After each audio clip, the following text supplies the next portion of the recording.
I believe we are unique. Hold tight.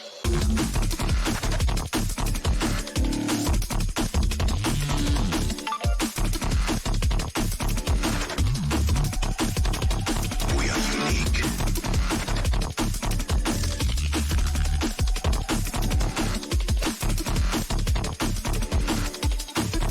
I believe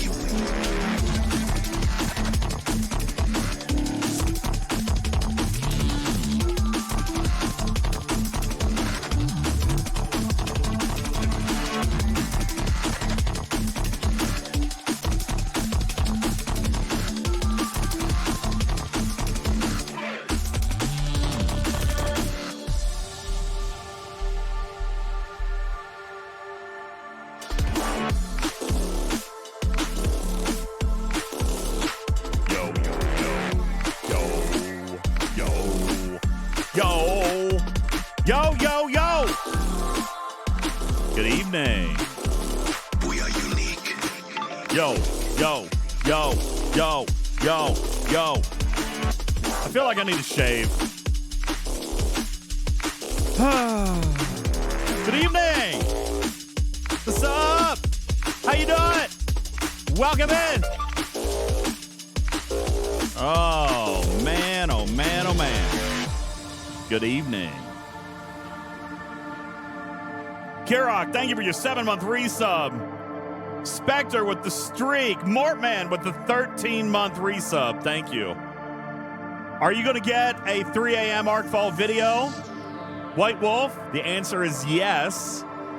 I mean, technically, the answer is no. It won't be at 3 a.m. It'll be at 4 a.m. Eastern Time. 4 a.m. Eastern Time. Good evening to you, Griffin. Welcome into the show. Yo.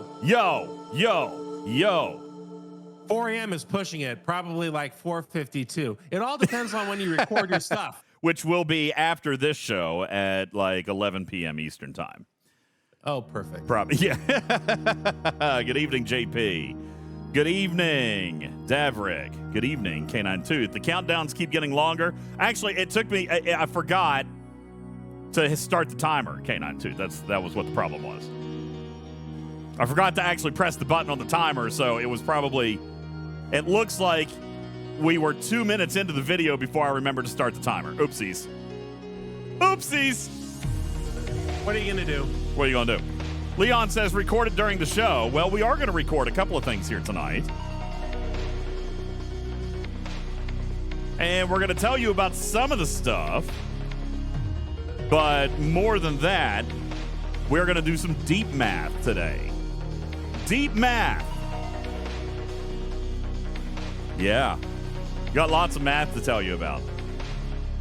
Am I feeling better today? I am feeling a little better today. Thank you for asking. It's just a weird weekend, man. It's kind of weird, dude. I don't know. Oh, man. I'm feeling it. No, I'm not really that technically challenged tonight. Just Windows finally made me do an update. Windows made me do an update, Griffin, and that's never a good thing. I really wish they'd just mind their own business over there in Washington. It would be great. Don't want to? Would be great.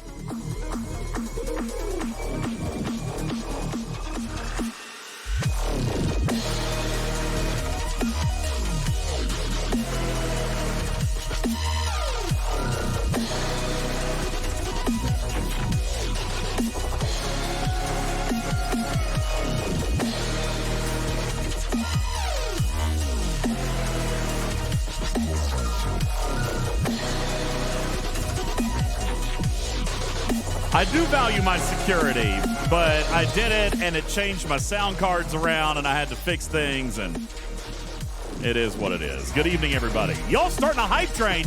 Louis P! Louis P, what's up? Louis P! Louis P dropping 5 gifted subs into the chat. Thank you. Very nice. What's up, Louis P? Shout out Chloe P. How y'all doing over there? Chris, son of Mac, thank you for the stream streak. 35 shows in a row. Davrick with 35 shows in a row. Darksider with the 12-month resub on Prime. Thank you. Papa Smurf dropping 200 kitty bitties into the chat. Thank you. Good evening. Welcome in. Oh, boy.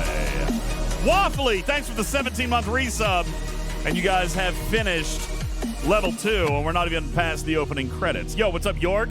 How you doing? Cold Bane, greetings from Mirror UK.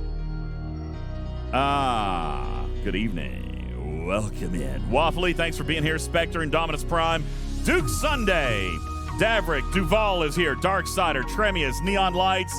Thank you, RS, Kirok, Louis P, Pirate Yaya. Thank you guys so very much for being here. Mimi, Abstract, 31, Captain's Log, Andy, Webster Sponge, C Engineering, Leon, Unfinished, Check, Odysseus, Ginmon, Canine Tooth, JP, White Wolf, Bender the Robot is here, Sean G. What a great list. Thank you guys. Indominus Prime, getting extra cruise entries with 5 gifted subs. Nice. Thank you. And it's a new month, new leaderboard as well. Yo, what's up, Karis Kath Thatch? Hello, welcome as a first-time chatter. Cobain, hello from a very humid Miami, Florida. It is very humid. It's humid here as well. Ram Scoop, hello. KA Knowledge, thank you. Coldbane says, what is this banging music? Why, Coldbane, this is face-melting dubstep. Yeah. Q of 22, Silver Tab, what's going on? Hope movie night cheered me up. I enjoyed movie night. Movie night was great. I did enjoy movie night. Good evening, everybody. Welcome into the show. Hello. Howdy, Commanders. Thank you, guys. What's going on? Enterprise Actual, Striker, Duke Sunday, Griffin, you machine. Griffin dropping 1, not 2, not 3, but 20 gifted subs. New month, new leaderboard, suckers. New month, new leaderboard. Thank you guys very much. Dropping 20 gifted, and Hype Train level 3 has been achieved. Thank you, Griffin, for your 20 gifted subs. And the alerts above are getting going here. Louis P dropping the 5 gifted. Thank you. Appreciate that. What's going on, everybody? And Venadia, DJz is wearing his Beck hat again. Is this a Beck hat? I don't feel like on your head. It's pink flamingos. What is that? It's a pink flamingo. See, it's flamingos.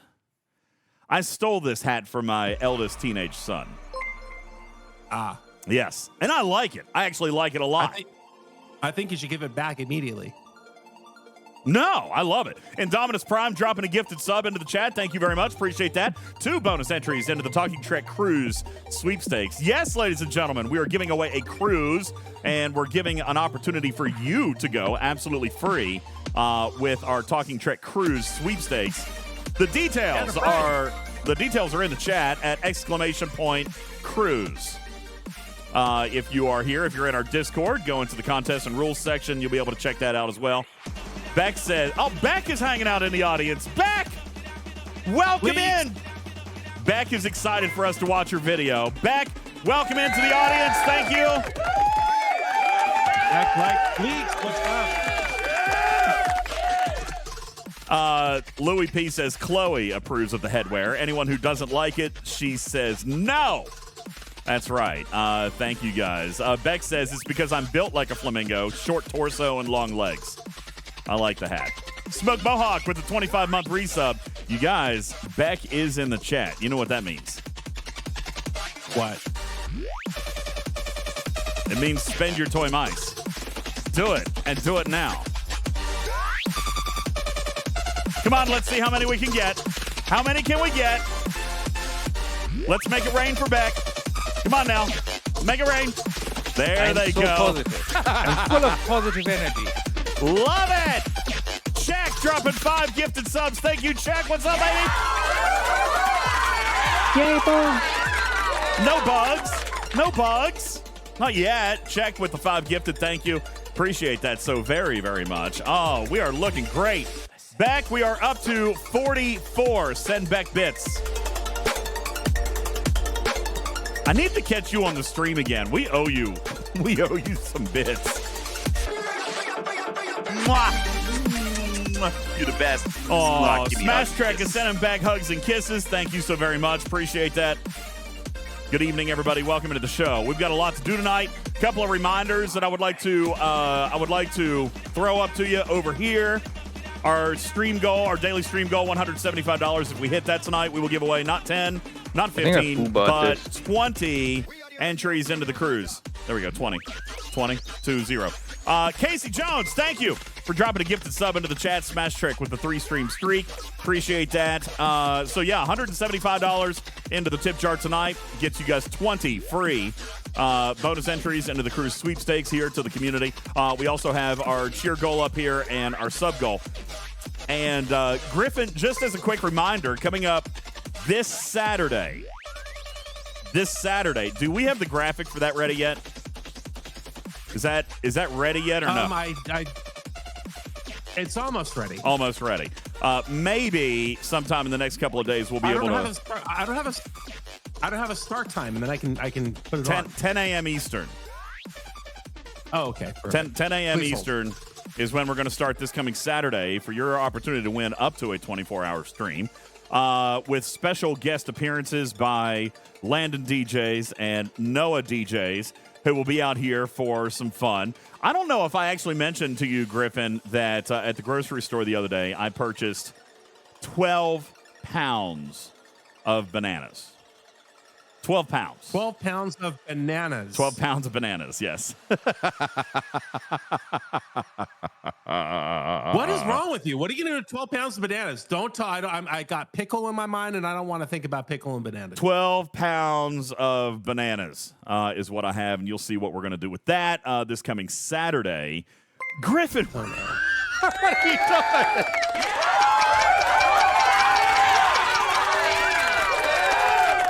Damn. All right. Griffin filling up the daily stream goal, so that means we have an opportunity to give away 20 of our cruise entries tonight. So, yes.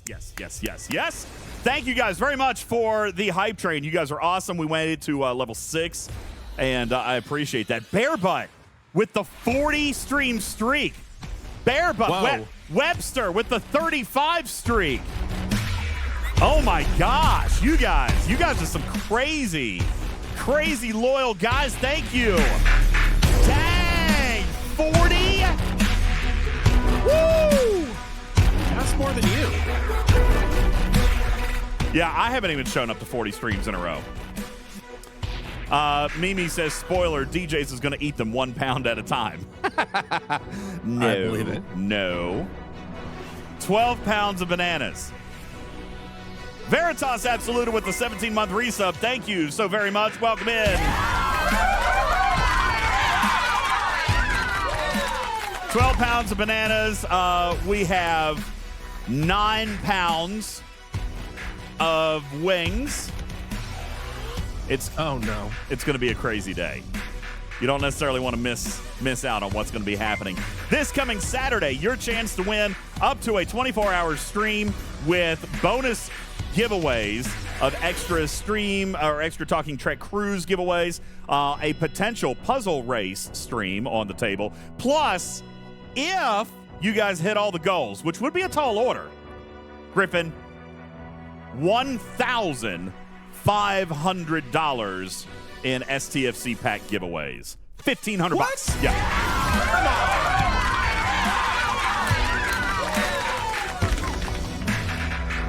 Yeah, that could be happening this coming Saturday. You don't want to miss that. It's going to be a lot of fun. All right, everybody, good evening. No pickles this time. That is correct. No pickles. No pickles. No, just 12 pounds of freaking bananas. Bananas Can I this send time. the Pepto-Bismol to the same address where the postcard goes to for the entries? Do what? Can I send the Pepto-Bismol to the same address where the postcards are supposed to be for the entries? It's fine. You'll be fine. 1,500. Up to 1,500. Katya says, I could tear up my Sanctus by 1 tier. You never know. Things could happen. All right. Listen, guys, we have a lot to get into tonight. Oh, am I unshielded? Am I unshielded right now? Hang on. Let me Are you streaming? Uno momento, por favor. Let me go throw a shield real quick because I've got stuff to do. All right. We're also going to be watching a video tonight from digital content director Beck Likes Plants. We're going to be talking about the mirror universe. Sasquatch, thank you for dropping a gifted sub. Wyo with the 23-month resub. Thank you. Free swag with the streak. You guys are awesome. Thank you.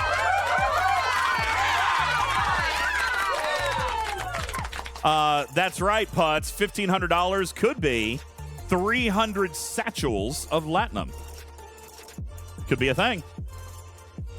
It's a possible thing there. All right, so we're very, very excited about what we got going on this coming Saturday. Balabomb says, is Mega Maid a feature of the new arc? Listen, I tried to get Beck last night to allow me to tell you whether or not the new ship was going to suck or blow. Those can't be the only two options. She told me I wasn't allowed. All right, so yeah. Oh, I was unshielded. Holy smokes. Okay, throwing a shield. Got it. What Boom. a surprise! I'm Whoa! shocked. All right. Okay, got the shield up. All right, we're good now. All right, ladies and gentlemen, listen, we've got a lot to get to. Good evening. Beck says, what am I going to do with y'all? What? I didn't leak anything yet. Beck likes leaks. I didn't leak anything yet. Yet, operative word. No! I didn't do any of that stuff yet. Thank you.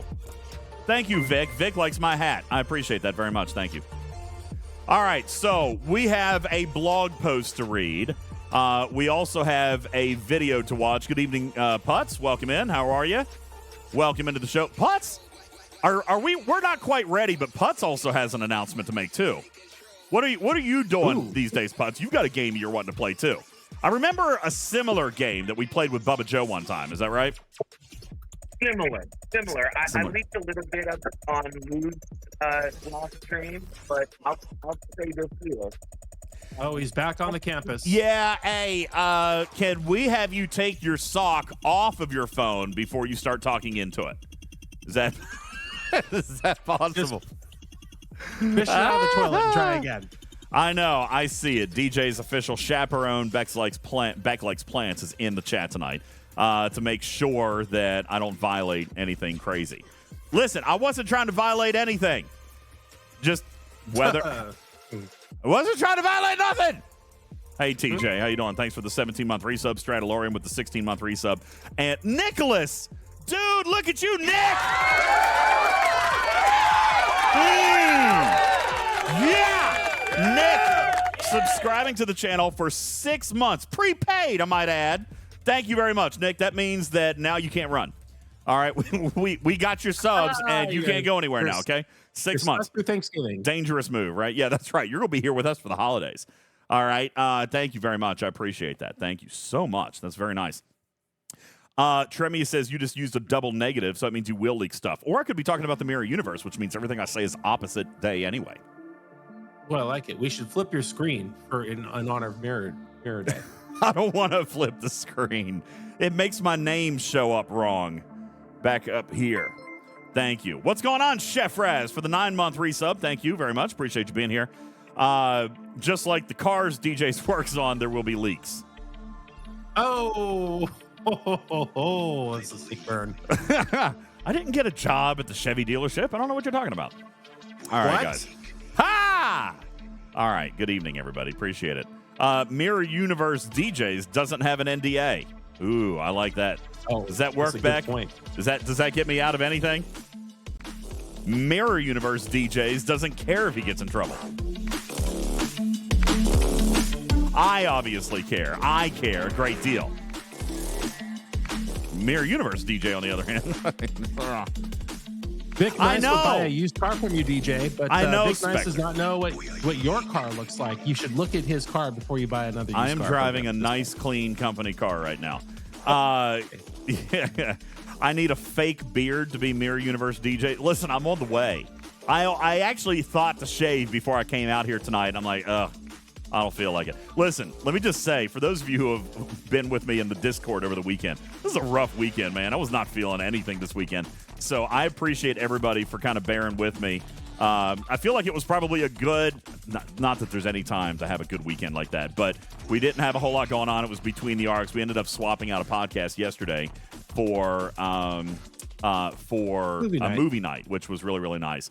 And actually, that reminds me, at this point, I'm going to go ahead and stop the music because what we are going to do tonight, for those of you who have made it thus far into the show, this will be uploaded as a podcast. All right. So to make up for the ones yesterday, we are going to talk about everything that we get to see here tonight. We're going to talk about Beck's video. We're going to teach math. We're going to talk about new research. We're going to do all the things that we're allowed to do here tonight, and we're going to do it in podcast form and throw that up for the listening audience in lieu of yesterday's show, Griffin, and a Talking in Cars with DJs. We're just kind of getting those out and replacing it with tonight's preview episode. All right. So How efficient. Yeah. Can't wait for calculus, says Sock.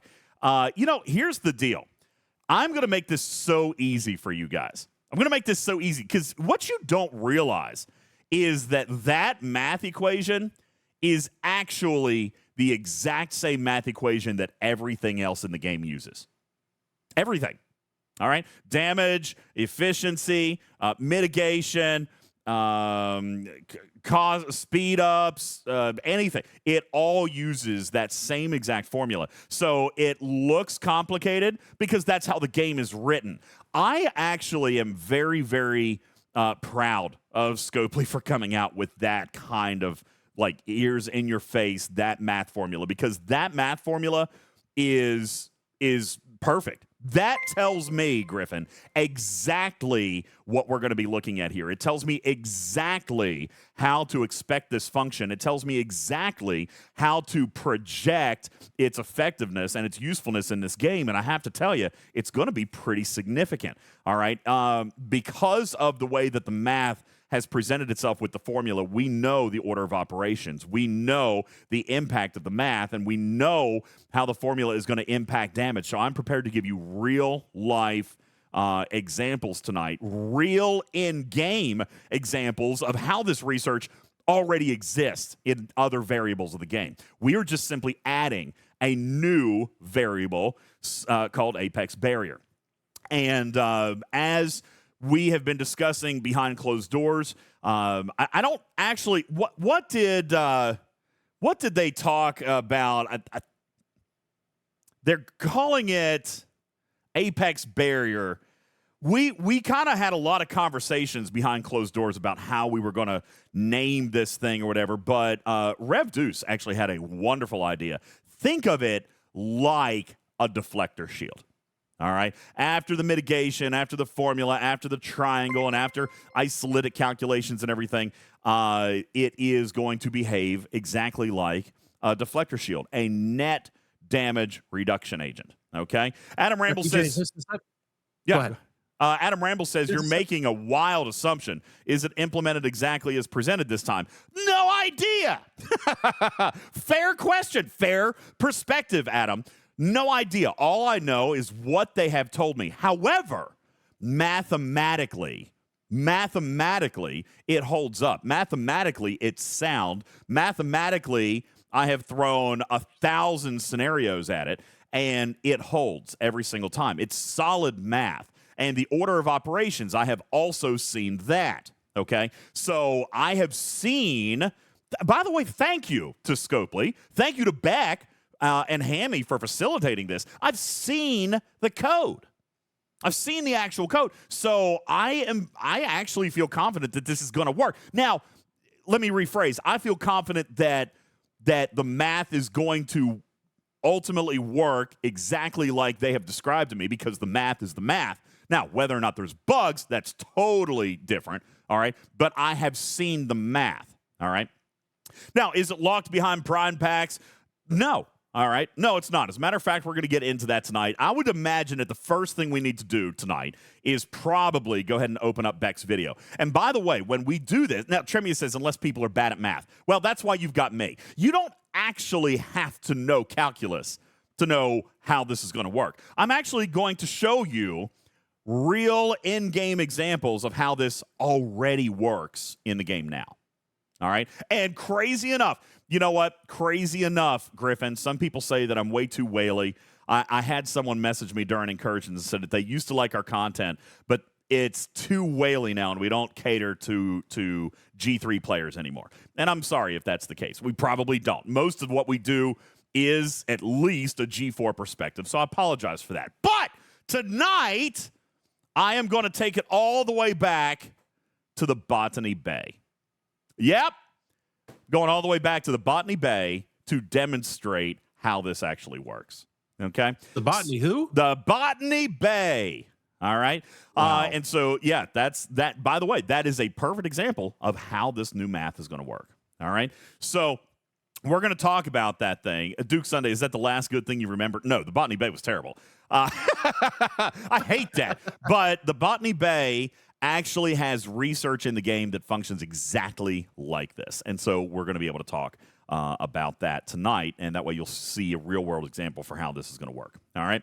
So does that mean I need to start going and mining red data again? No, Because God, no. Lord help me. No. Although Before you go further, I was trying to set the Mirror table a universe. moment ago. For those listening to the podcast, as of the time of this recording on June the 3rd, Rebecca Plants did post a news item on startrekfleetcommand.com talking about this formula for this new feature that we're going to be talking about tonight. So that is in the graphics room marked at 8:10 p.m. if you want to have a look at this formula that DJz is talking about. Is it calculus? I believe it is, but it is. to take it from the cat, it's easy because we've been playing under this formula for the last 5.5 years, and we're going to talk about it all tonight. Yeah, absolutely.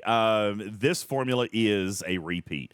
The only thing that's being added is essentially a new damage variable. And I remember us having a similar reaction when Isolytic came out. It's the exact same thing. It's a new damage variable, except in this case, it's a debuff, or not a debuff, but a damage reduction agent, all right? There are debuffs built into it.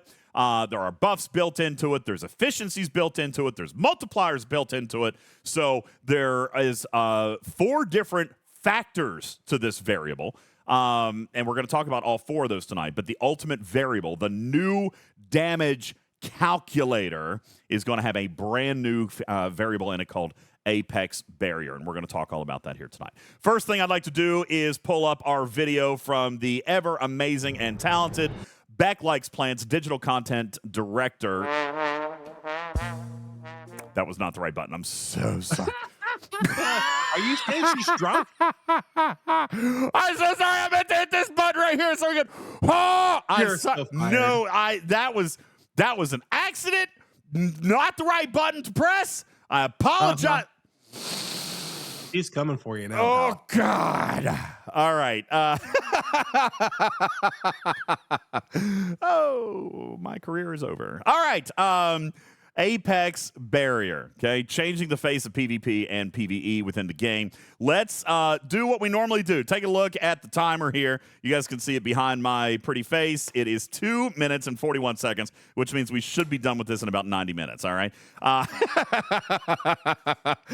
Oh, boy. All right, let's take a look at our brand new video coming up on Apex Barrier.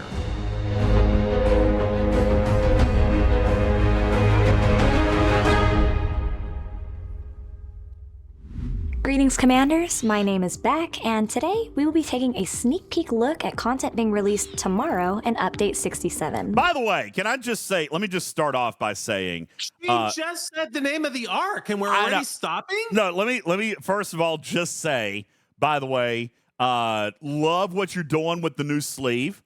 All right? Hair looks great. Doesn't she look phenomenal, guys? Come on. I'm uncomfortable. I don't want to write a statement. Just push No, play. just say...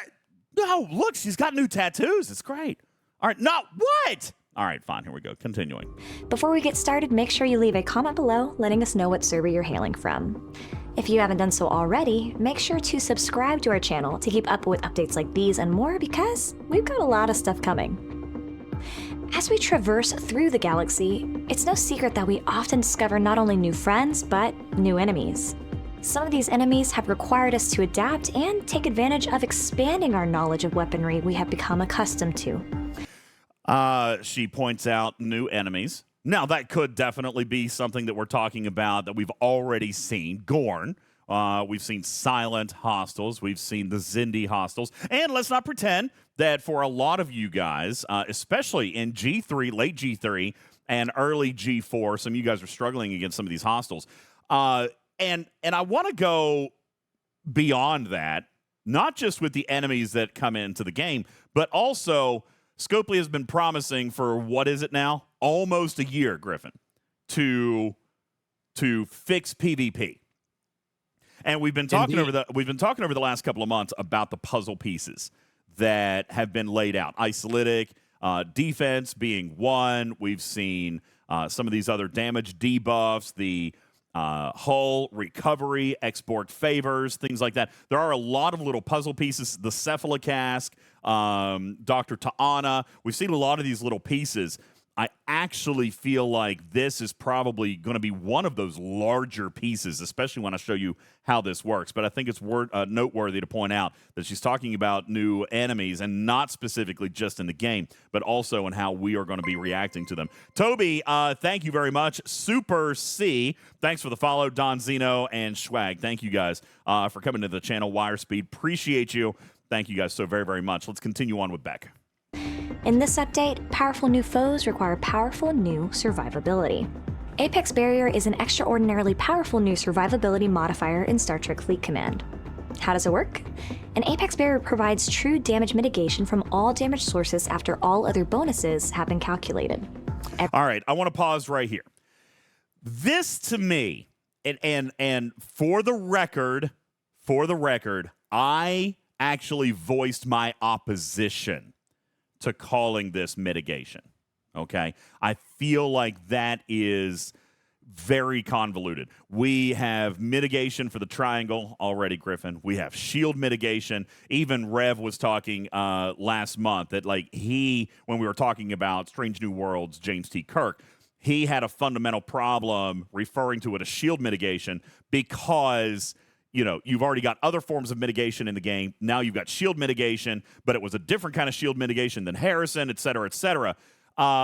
Beck says, what's in a word? What's in a name? I personally do not like calling this mitigation, okay? However, it is, at the basest form of definition, that is kind of what it is. But I like to try to keep it differentiated within the game. Apex Barrier provides, according to Scopely, a true damage mitigation. DJ's terminology is going to be a true damage reduction. As a matter of fact, we've already got something like this. Do you guys remember true critical reduction that we had a couple of months ago? True critical reduction. This is the exact same thing. If you guys go back and remember, true critical reduction was a net reduction to critical damage, meaning that if you had 10% true critical reduction, you would take all of your critical damage. Let's say it was a 1 million power shot. If you had 10% true crit reduction, then it would remove straight out net. It would remove 100,000 of that, leaving you with a 900,000 shot. All right. This, I believe, is a more true to nature combination of words, that it's true damage reduction. All right. I don't like the word mitigation here, but I like the word damage reduction. But that is indeed what it is. True damage reduction from all damage sources after all the other bonuses, basically meaning that that is net. All right. Further, we're coming in here. Every 10,000 Apex Barrier increases the damage you can take by 100%. I also am going to be very, very picky about this terminology coming up here in just a few moments, all right? But nonetheless, I'm going to turn the camera off for a second, and we're going to just briefly kind of go through and see how this thing works. We are going to start with a normal shot, okay? A normal shot. Griffin, a brand spanking normal shot like we've had in the game for 5.5 years, and that is going to first be our standard damage. It is going to be impacted by the triangle mitigation. Right? We are going to talk about triangle mitigation. That is your armor. That is your dodge. That is your shield deflection. All right, again, very convoluted terminologies here. But that is how much of the shot bounces off into space. Just goes away. After the mitigation, then you had what you had now, which is the 80-20 split. And then you had isolytic, which bypassed mitigation and just went straight through to the 80-20 split. So anything after the mitigation formula would come in, and then it would be subject to 80-20 shield split, as long as the shields were up. Isolytic damage did the exact same thing. It just passed through mitigation, but still was affected by the 80-20 split. Now you have Apex Barrier, which is beneath that. All right? Apex Barrier. And to define 80-20 split for our new friends out there, DJs means 80% To of the shield. damage That's after right. the mitigation goes to your shield, and the remaining 20% is what hits your hull for the actual damage. That's absolutely correct. All right, so in a typical shot, isolytic or standard otherwise, after everything is mitigated, after your isolytic is calculated, it comes in, and then 80% of that shot will go to shields, 20% to hull, as long as your shields are up. If not, then 100% of that damage will go to your hull. Now, what Apex Barrier is going to do is fall right there between mitigation and your 80-20 split. Okay? It's an 80-20 split. Now, Mimi says, don't call it a reduction. Reduction doesn't show up as a separate entry in the battle log. I'm still calling it a reduction. Okay? Me, myself, and I. You can call it whatever you want. You can call it barrier. You can call it true damage mitigation like Scopely's going to do. You can call it whatever the heck you want. But here's basically where it's going to come down to is right before that 80-20 split, your Apex Barrier is going to come in and literally remove a chunk of data, a chunk of damage. It is literally going to act just like the original mitigation, in that it's going to take a percentage of that shot and toss it out into space. Okay? So it mitigates the mitigation. No. It will behave like mitigation, in which it will take an X amount of shot and throw it out into space. All right? And this is a second layer of that. So again, mitigation, if that's what you want to call it, that's fine. It does behave in a similar fashion. All right? It is going to take what damage actually gets through. And by the way, this impacts isolytic as well. That's right, Shizman. You could say it mitigates after the mitigation. Blue Mandalorian says... That's what I just said. Blue Mandalorian says it mitigates mitigated damage. It actually doesn't. It mitigates non-mitigated damage. Okay? Oh, you're such a stickler. You're so right, and you're so rude, but that's exactly what It I should have said the mitigates first time. Yes. non-mitigated damage, and I think this is super important, all right? So we're going to get into some math here in a minute, but I want to continue on with the video. We'll come back here now. Every 10,000 Apex Barrier increases the damage you can take by 100%. It's the most direct and impactful way to increase your survivability in STFC. For example, if you have 100 HP and 10,000 Apex Barrier, you would effectively have 200 HP. Oh, God, I hate this example. All right. I hate this example because...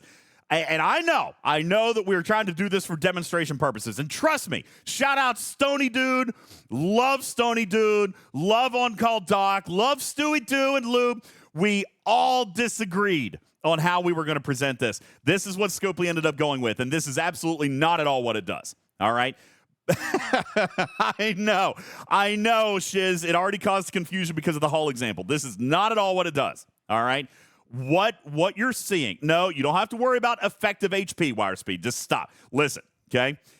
This is what's happening. What Beck says is that if you had 100 hull points and you had 10,000 Apex Barrier, which is the unit that we're using, okay, 10,000 Apex Barrier would effectively double your survivability. In other words, they're creating a new measured variable in this game, which I also disagree with, but they're calling it survivability, okay? Now, survivability is not something you can easily calculate because you've got crits, you've got min-maxes, you've got crit chance, you've got different sizes of hostiles, you've got your enemies research and the ship spawn rates, and not spawn rates, but the ship abilities that are hitting you. There is a ton of variable, which is why I do not like this example.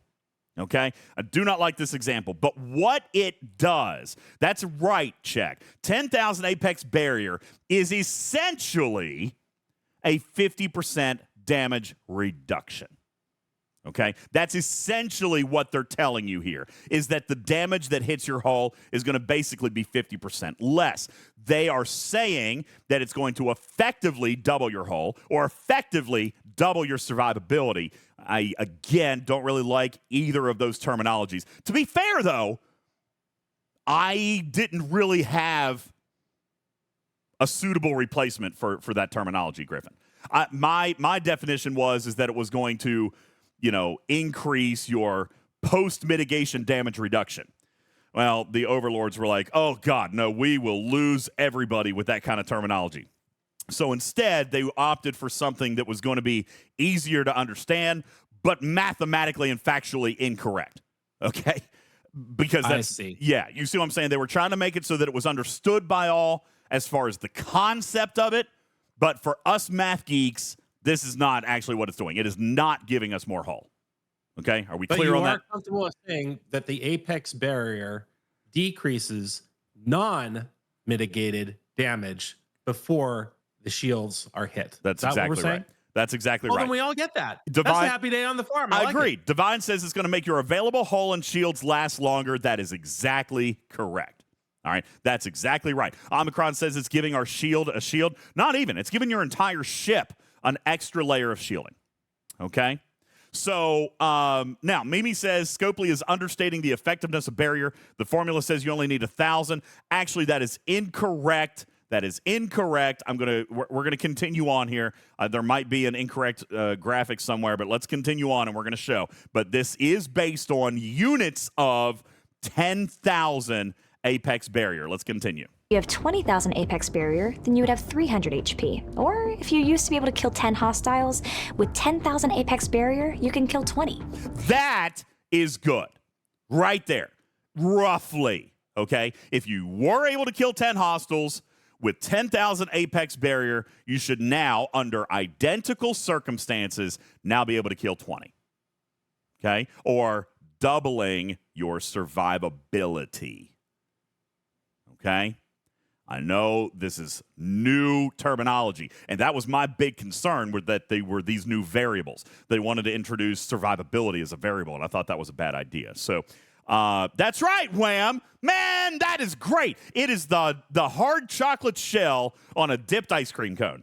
You got it, man. That is, Adam Ramble says that's a big deal. Absolutely. It is a massively big deal. We're going to talk about the implications coming up in a moment. Apex barrier can function in both PvE and PvP, adding a new layer strategy to combat. All right. Real quick. Let me see. Okay. Oh, am I allowed to draw attention to this Easter egg? Am I allowed to draw attention to this Easter egg right here in this? Because I didn't see it till just now. By the way, I have not watched this video until just now. Can I just point that out? I did not actually watch this video till this moment. I'm watching it for the very first time with you guys. All right. All right. So, couple of things, couple of Easter eggs here. Okay. First, we see officers up here. We see a version of Picard with a white beard. Okay. Now, we know that it's Mirror Mirror. I don't think at all that this would be a stretch to say that this is a Mirror Mirror Picard. Okay. As a matter of fact, I believe, and somebody showed this to me in the chat here just a little bit ago, I'm pretty sure that there was a comic released in September, the Mirror Mirror universe, and it had what some people are referring to as Buff Picard. All right? Yeah, Buff Picard. You also notice here that we have Data with some type of eyepiece. Again, if you go back into the Mirror Mirror comics, this is a... All right, sorry, I'm getting DMs now. It's on the screen. What It's are you on the gonna do? screen. It was in your video. It was in your video, Scopely. Okay, so we see Data here with a Borg implant. This is again resembles from the comics that were released back in September, a mirror mirror version of Data, who was actually assimilated by the Borg. You also notice that the coronar is black here. Could be a new skin, could just be art from the test server, don't know, but, there is a Coronar-looking refit here. And just as a reminder, the Cori is the G4 rare Klingon ship, okay? Klingon rare ship, the level 46 ship, okay? Yes, it's from the test server. I know, okay? You'll also notice that we have, and I don't know that we're going to be able to click on this and see it, but if you look over here at the ship abilities, there are new abilities here, okay? This ability is clearly the emblem of the Terran Empire. There's another one here that looks like it might be some type of shield bypass. And holy crap, were we not just talking about this last month? Where's Jules? Where's Blue? We were just talking about this. We were talking about hostiles that could bypass shield. Now, again, don't know. All right, I'm looking at the icons. You guys see these icons? You guys see these icons up here? That looks like a shot going straight through shield, or it could be Apex Barrier. All right. I'm being told that that's the icon for Hull Breach. Could be. And then you've got the icon for the Terran Empire here. Okay. So, yeah, wait a second. Silence burned, Shizman. And now we have hostiles that are going to breach us with Hull Breach. Maybe so. Okay. That's right. The silence actually did burn us. All right. So I'm pointing out that you've got these symbols right here. All right. Which could, I guess, indicate that there's new abilities coming with some PvE targets. Okay? For those of you listening to the podcast, DJz is referring to two ship abilities Thank of you, the Griffin. enemy that Coronar is hitting here. Yeah, and I guess that also kind of leads me to believe, which I was not in the know about, but if we've got these hostiles have these extra couple of abilities, then I guess that could potentially also lead us to believe that there is going to be a new style of hostile here as well. I'm going to throw this into the graphics room, Griffin, which is the symbols on this battle log that we're talking about in here. Okay? There you go. Okay, so we're going to continue on with Beck's video. There was just a lot of Easter eggs here that I wanted to kind of go through and talk about. As a matter of fact, oh my gosh, you guys can't see it. Here, I'm going to try to grab this. Look here. I'm going to put this in the graphics room. The name of is that a system? Yeah, that's where the name of the system would go down there in the bottom right, Griffin, is Mirror Ginalda. All right, that's so that indicates that we're probably going to see some new space as well. Okay? Wow.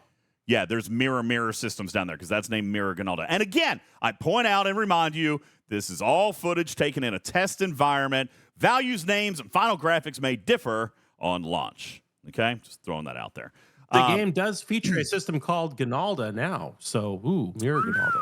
Interesting. Really? Toby, yes, this is going to podcast. I'm going to do my best. We're obviously looking at items on screen, but I am going to throw this into the Galaxy or the graphics room, and we are going to upload to podcast as it is our ARC preview and taking the place of our talking in cars. Okay. So yeah, Louis P, a lot of freebies in this screenshot right here. Lots of extra stuff. So I wanted to point that out. All right, let's continue on with Beck. In addition, players will notice that there will now be a new line in the battle log that showcases this new modifier in action. How can one really I want to go back. I want to show this. All right. So this is what they're talking about with the new line, and why some of you guys are not liking the terminology that I was choosing with mitigation or with damage reduction, because you guys are saying, well, damage reduction doesn't show in the battle log. Like Chen doesn't show in the battle log. Okay, but this one does. All right. So let's do a little bit of math here. Okay. What I'm looking at is a screenshot in the graphics room. And what I'm going to do is kind of read out some values. What I'm going to show you are 2 shots from an enemy target and then 2 shots that our Coronar received in this version of combat. Jadzia, Dirty Bird Bill, thank you guys for your resubs. You guys are awesome. Thank you. All right. First shot, Griffin. This new mirror hostile is going to deal 355,696. Okay? Boom. Standard damage. Standard damage. And we can also see, by the way, that it has exactly 10% isolytic. Thankfully, they used easy math here. We got 35,000 569 isolytic. Okay? So write these down. If you want to get a notepad, if you're listening in the car, you're just going to have to trust my math. But if you want to jot this down, if you're at a desk and you want to go through this math, we're going to show all of this. All right? So we've got standard damage, 355, 696. Isolytic of 35, 569. First of all, our defense is going to mitigate, and let's ask first, what is it actually mitigating? Which line is our mitigation going to affect? Is it total damage? Is it standard only, isolytic only? Let's break down true, actual damage and where it comes from in this game. Let's see if you guys can do it. Andy says standard only, and he would be correct. We're talking the top line. Let's start at the top. We're going to work all the way down. So standard mitigation, it mitigated 233,295. That is standard triangle-based mitigation, meaning that our ship mitigated at 65.6%. 65.6%. We mitigated 233,295 out of the 355,696. Now, and that is a division formula on your calculator. The received Absolutely. mitigated damage divided by what came out of the gun. you got it. Now, we can also see that we mitigated 4,623 isolytic damage, which is very, very, very weak sauce on isolytic defense. They don't have a whole lot of isolytic defense going on over here. Hey DJ, what's with the hat? Missed the start. Have I missed much on the Apex calculation? You know, we're 54 minutes in, so we're like 44 minutes into solid math here. Hey, Monkey Man, thank you for your 1,000 kitty bitties. Appreciate it.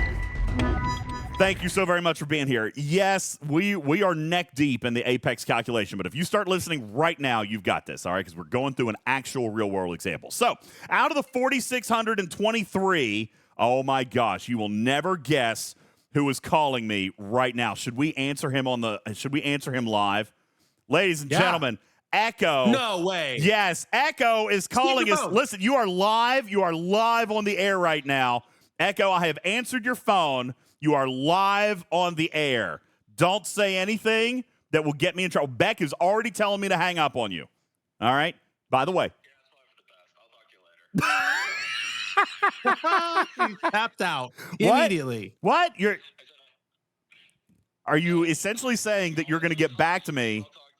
You're going to get back to me, and we haven't even had a chance to talk. The chat is telling you to go clean your car, and then we can talk. Yeah, I see it already, Babel. Thanks a lot. I really appreciate it. I love you, buddy. Thanks for calling. I'll call you back here in just a little bit, okay? All right. Bye. That was amazing. Oh, my gosh. I shouldn't have told him we were on the air. He'd be like, hey, man, check out these new off. No, I'm just kidding. I would never do that to him. Technically, never. He would have been in trouble for the whole thing and not you. I can say nothing to you about that. No, because that's a private phone call, right? I mean, he called my phone private. Technicality. I would never do that. I would never, ever do that. We've mitigated 65.5 out of the gun. All That's right. where we're at. So now we have mitigated 4,623 isolytic damage out of the 35,569 that it gave me. I'm not even going to bother trying to figure out that isolytic defense math because it doesn't matter right now. And isolytic defense is one that does hurt my head just a little bit, but I'm not going to worry about it, okay? Now, this means, and thank you for doing this in the chat, C Engineering is going to point out that we have 30,946 isolytic remaining. All right, how do we figure that out? The amount of isolytic it threw minus what we mitigated. 30,946. You know what else we have? What else do we have? We have engineering. You got it. 122,401 regular damage. That, by the way, came from the 355,696. We mitigated to 33,295. That leaves us with 122,401. Now we're going to add those together. That's my remaining isolytic and my remaining damage. Up till this point in the game, this would now be split 80-20, unless there was a shield mitigation modifier. Okay, if there was a 78, 22 or a 75, 25. If there was a modifier, that would kick in right here. But now we're adding in a new layer of defense. Now we have 153,347, and the log is telling us that we have now mitigated 13,940 using the apex barrier. 13,940 using apex barrier. This is going to be a real simple math formula. 13,940 divided by 153,347. I am sitting at 9.1% apex barrier. 9.1%. So that is what this real world example. That's right, Galvanox. Shield is like an onion. All right. We just keep adding layers. We're going to keep adding layers. So we have now mitigated or reduced or bounced off into space another 13,940. Okay? Thank you, C Engineering. You are amazing. That leaves us now with 139,407. Total isolytic, total standard damage, unmitigated by either standard mitigation or apex barrier. Now, we're going to multiply this by the 80-20 split, and you can see here that on this particular research account, it's not even 80-20. They're probably, thankfully, now Griffin, using advanced accounts with real research to actually test these new features. So if I'm looking at 139,407, and let's assume that it is a 78% split, and actually, no, it would be an 82. I'm going to see 114. No, not quite. Probably 81 and a half. It's 0.815. There it is. There it is. So we could also even presume what their other research is in the game. You remember how I was talking about the KSG shield research for G5 players, or the hostile shield mitigation research? We were just talking about that a couple of weeks ago with Strange New Worlds James T. Here's an example. Yeah, right there in that combat tree. Yeah, that's right. They've got 1.5%. They've got 1.5% on that mitigation, which is now going to show us at 113,617 shield health and 25,790 on hull. All right, so this is perfect math. Where does the research come into play, Cobain? It comes into play after shield mitigation, but before the 80-20 split. So let me rephrase. It comes in after triangle mitigation, after isolytic calculation, and before your 80-20 shield hull split. Okay? Now, I want to give example. Let's finish watching this video, and then I'm going to show you some research in the game. I will give you the order of operations. I am prepared to give you order of operations here tonight. And then I'm going to kind of hypothesize on what this is actually going to do. Some of you guys are already seeing it. Some of you guys are already seeing it in the chat, looking at this battle log. That's right, you are. We're going to talk about some of the stuff here in just a moment. Galvanox says, will this thing defend against the cube cannon? Well, yes, it will, but is it going to be enough? Remember, you still are going to be mitigating certain amounts of damage, and whatever is not getting through, whatever's not being reduced, is still going to be split to shield and hull. If you take 10 billion and you remove half of it, can you withstand 5 billion, which would still end up being 4 billion to shield and 1 billion to hull? Can you survive that? Maybe. Probably not for most of us, but maybe. Okay? Jonathan Ingram says, will this impact the beam from the Borg cube? Oh, that is a very good question. We'll have to test that. I don't think it will be affected if I'm just guessing. This is just a hypothesis, but the beam is direct to hull damage. Direct damage. It's direct damage. None of this applies to the beam. Yeah, no mitigation, no triangle, no 80-20 split. I'm going to bet that this does not affect the cube because that is direct to hull damage. All right, the beam skips everything, Shiz. So I think that's probably accurate, that it's not going to affect the board cutting beam. Crazy, thanks for the 17-month resub. Appreciate you. Meeman's dad, thanks for the follow. Appreciate it. All right, let's continue on with Beck's video here. How can one really take advantage of this stat? The primary method of building up your Apex barrier will be through engaging in activities in the mirror universe, which will allow you. Holy smokes! A new research tree! All right, we're going to spend a couple of minutes. We're going to talk about this new research tree. But I'm choking myself to death. Holy cow, what do we see here? We're going to go through this very, very slowly. All right? Apex barrier versus mirror hostiles. Research number 1. Apex barrier versus mirror hostiles. Okay? Well, right there, we see mirror hostiles, A. 2, or B, we see an increase in our research stat to get Apex barrier. Okay? So that's building up. Remember, Beck already told us 10,000 Apex barrier is going to get us essentially a doubling of life. Okay? Wolfwood says, I see nothing but the number of primes. I see 3. There's 3 here. Relax. Oh, Woofy, come on. There's 3. All right, relax. All right, common Apex barrier versus mirror hostiles. Common survey Trillium mining. Ooh. Trillium mining. We know about Trillium mining. We know about Trillium, don't we? Does that exist in Star Trek lore somewhere? Somewhere over the rainbow. Survey Trillium mining. Okay? That's right. Shiz is reminding us about Trillium D. That's right. Okay. So, we also see common shield health, common mirror hostile loot bonus. Ooh. Okay? Sounds common like a loop. Yeah, it does sound like a loop, doesn't it? Stop it, Griffin! It's a loop! It's a loop, everybody! It's a loop! All right. Mirror refinery advancement. Okay? Mirror refinery. So we're obviously, it's going to be a loop. Okay? Oh, yeah, we're blowing it wide open. Okay? Thank you, Wham. He says Trillium D is an alloy that appears in Star Trek Enterprise and is used as protection against spatial anomalies in the Delphic Expanse. It has unusual effects on Vulcan physiology, causing a loss of emotional control, and is a recurring plot element in the 3rd season of the show. The alloy explores the theme of drug addiction.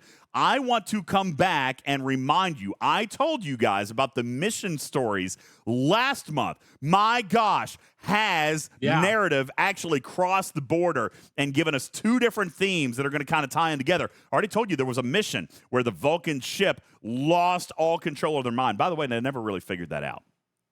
No. They never really figured that out. All right? Narratively, this is going to tie in there.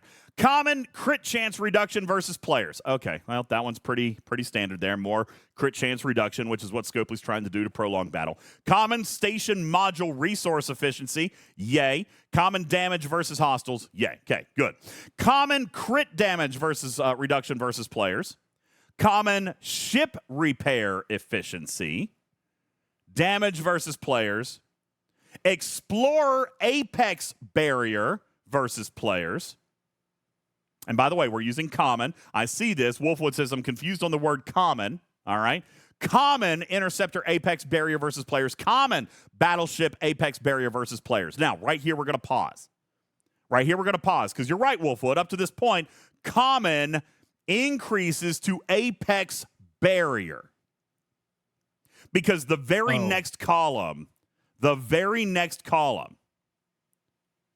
all right, is, and by the way, real quick, this mirror refinery advancement that shows in yellow, this is not a prime. All right, I am now being told, I'm authorized to tell you this is not a prime. All right, this is, okay.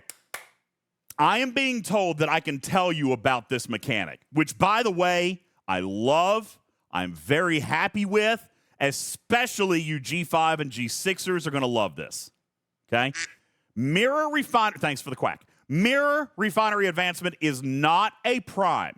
How many of you guys have leveled up and lost certain access to certain pieces of your refinery that you wish you hadn't lost access to simply because you leveled up your ops?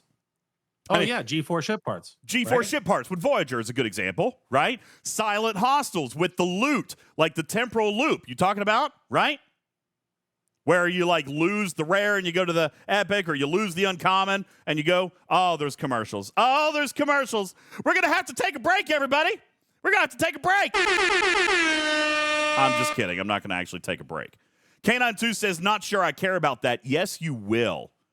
Absolutely. I usually just camp until it's not a problem. Yo, what you doing? Guess what? You don't have to do that now. All right. Now, Shiz says, wait, so is this going to fix the go back on Silent Hostiles? No. This says mirror refinery advancement. Okay? Mirror refinery. This is going to fix a new problem that they just introduced.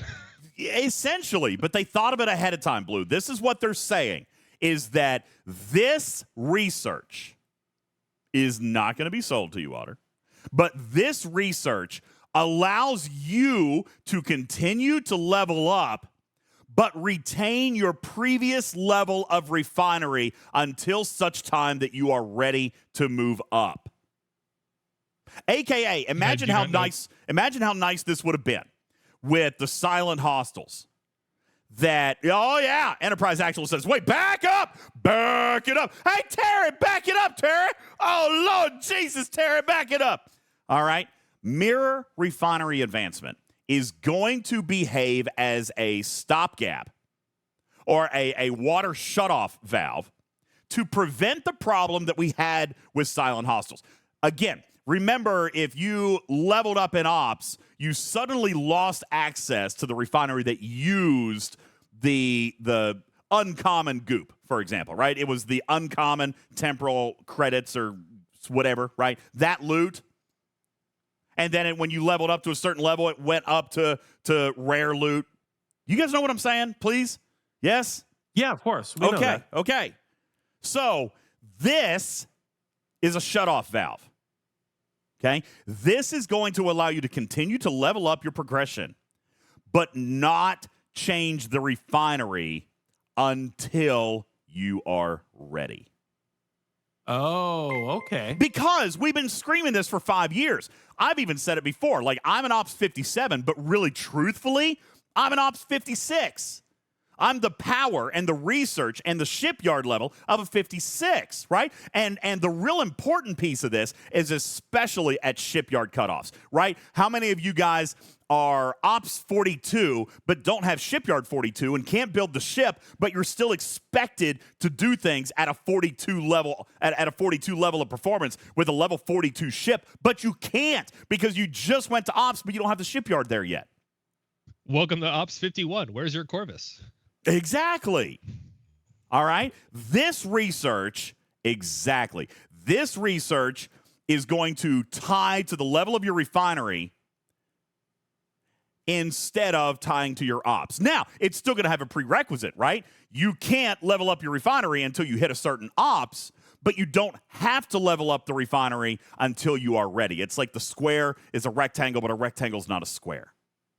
I have to be Ops 42 in order to unlock the next level of my refinery, but I can leave it at sub 42 if I want to.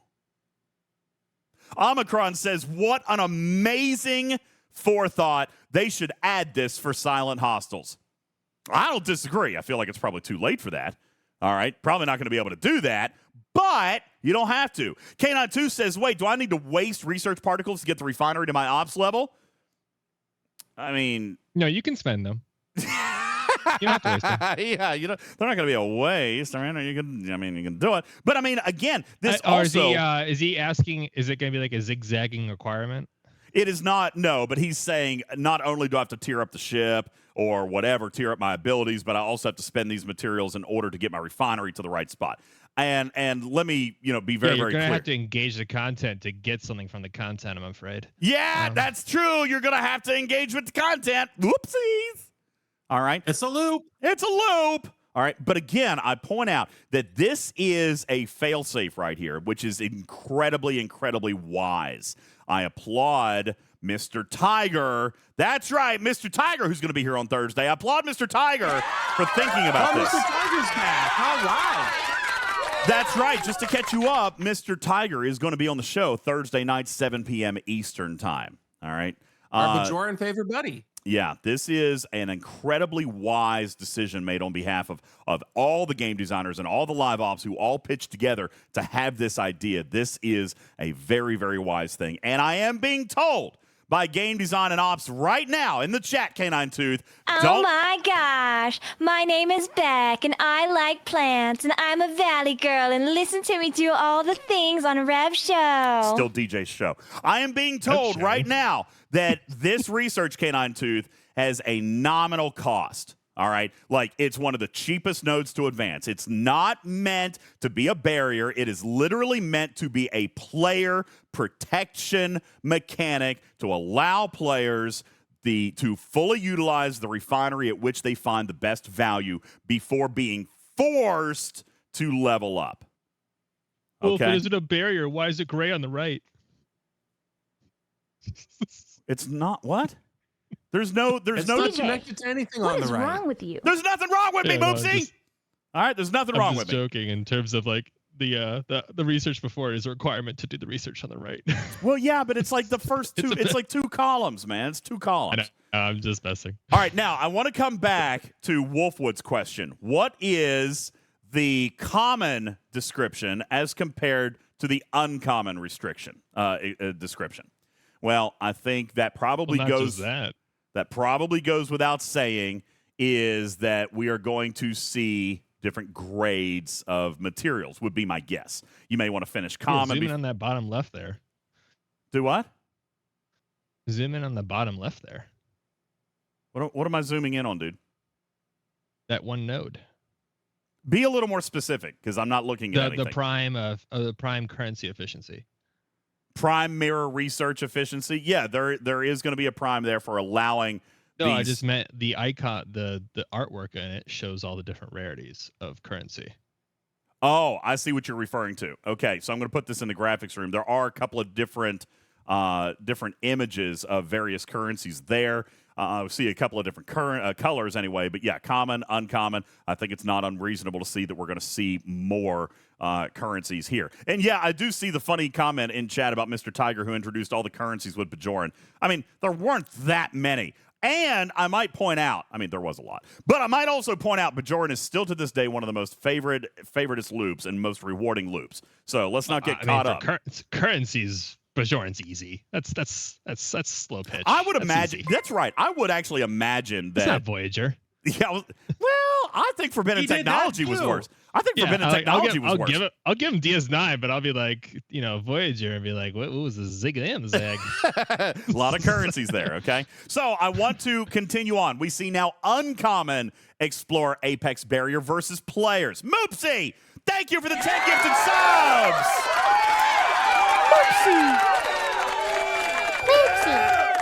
Thank you very, very much. Thank you. I appreciate that. So now we see uncommon. Yeah, it'll work, Seth.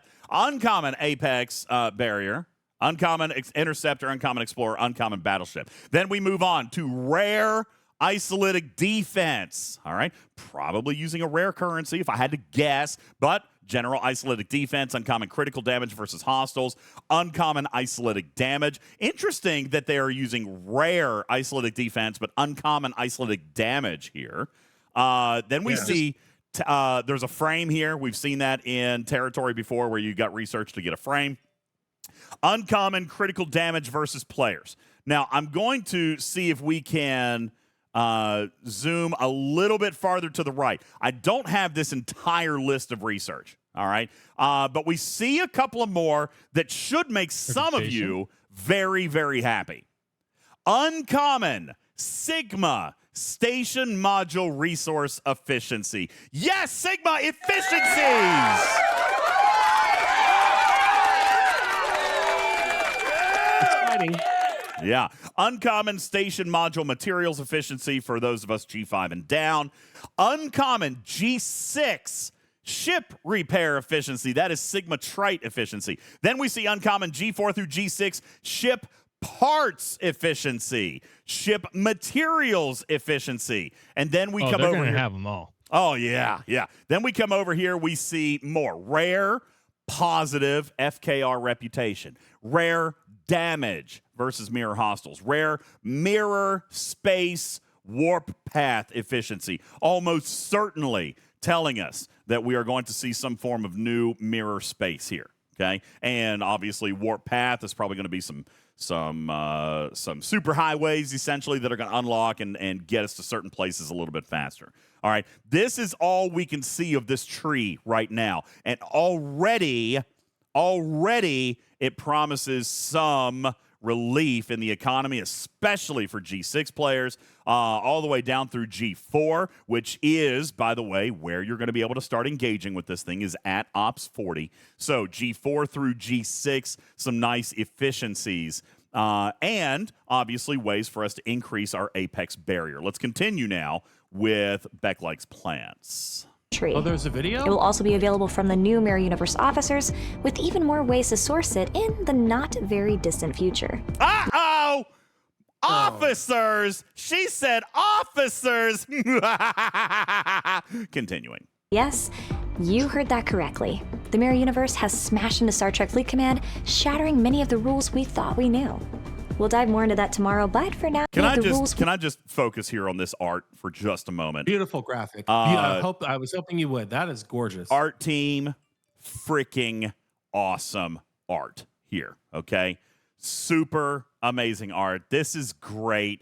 This has got Mirror Universe all over it. The most infamous Mirror Universe character of all time is Intendant Kira. I mean, better than Mirror Picard, better than Mirror Cisco, better than Mirror Archer, better than any of the Smiley.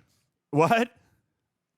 Better than Smiley? Better Smiley. Oh yeah, Smiley. That's right. Better than Smiley. Mirror Intendant Kira might be my favorite. I mean, better than Mirror Giorgio, better than Mirror Killy. Okay, that's a tie. Empress Shore. Oh, come on, that's a tie. Yeah, come on. You're going. Intendant Kira is by far. Dirty Bird Bill says no one beats Mirror Spock. I might agree with you on that, maybe, but Intendant Kira is by far my favorite villain. He built the best scrap engine ever. All right, I'm just saying. This is a lot of fun. What if Scopely just pulls one over on us and it's just another changeling? Could be. Can't tell you. Don't know. You guys are talking about Mirror Hoshi. Mirror Miles was the best. I don't know. Listen, I'm glad that you guys are having this conversation. I'm glad that you guys are talking about your favorite Mirror Universe. Listen, if I'm just offering a perspective here, Griffin, this is long overdue. I think this is going to be a lot of fun. I think the Mirror Universe is going to be a cool thing for us to explore narratively. I hope. This is one of the times I'm really looking forward to the storyline missions. I think they're going to be good. They What do you mean? Like what? What do you mean? The jelly arc was like yesterday. The jelly arc didn't even count. All right, that was not even an arc. That wasn't. That didn't even count. Okay. But it was proto arc. Yeah, this is going to be very, very cool. And by the way, again, just huge shout out to the art team. I mean, just this is beautiful. Yeah, this is great art. Great art. I would love We that. thought we knew. We'll dive more into that tomorrow, but for now, more resources that dive into Apex Barrier are available on our website as well as through our official content creators. That's me. We're looking forward to seeing how y'all use this new stat in your combat and really change the game, but for now, we're signing off. We have launch tomorrow after all, and we've got a lot to cover. So, live long and prosper, Commanders. There we go. All right. Listen, we I have one complaint, DJ. No Since complaints. I have not signed an NDA, so I can comment on the video freely. And that is, we just got off of having a great officer combo that's Picard and Data, and what do? They throw up another Picard and Data? Like, that's not going to confuse anyone. Yeah, which Picard and Data are you going to use? All right. Now. Is that 1, 2, or 3? I want to, is this our third Picard or fourth? It's our fourth Picard. Wasn't there a common Picard as well? Like the entry level? There was the Enterprise Picard. There's a TNG Picard. Yeah. Then you got Picard. And you got Ent-E Picard. Oh, yeah, you and got now Pick you got Picard. Mirror Picard. Yeah, this is going to be Do 5. you have like nervous onesie Picard? Nervous onesie. Like the pilot Picard.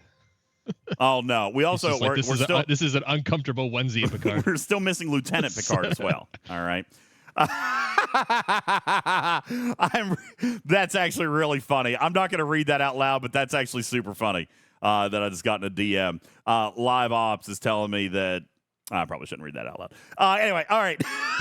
Rude. What a rude I little know. tease. I'm sorry. That's really funny. I wish I could read it, but I can't read it. All right. Now, I want to. What if the message from Ops is just like tease him a bit? That's exactly what it is.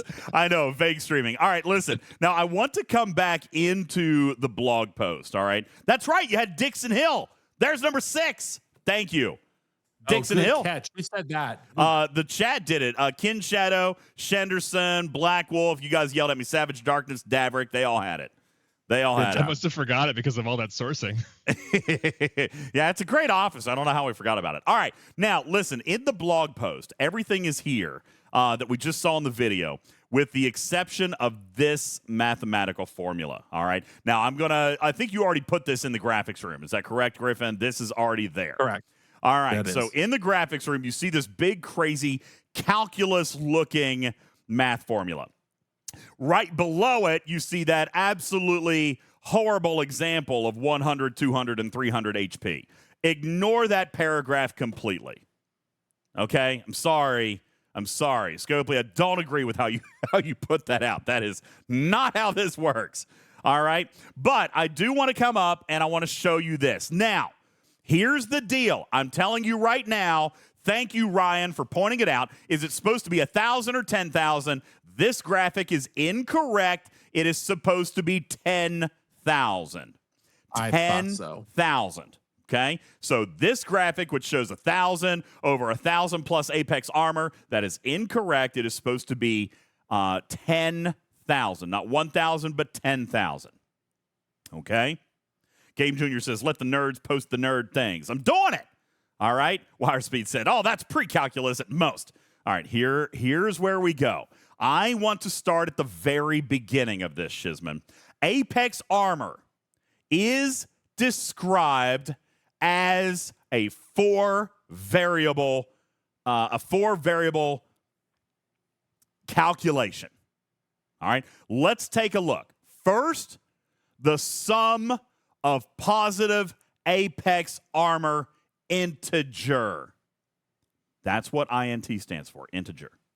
Positive Apex armor integer. Let me ask very quickly, does anybody have any example in the game, and by the way, I gave you one at the beginning of stream, does anybody have any example of any research in the game that deals in integers instead of percentages?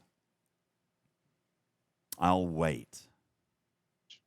Shots, okay, could be. Impulse, very good. The Botany Bay, thank you, Canine Tooth, Warp absolutely. range.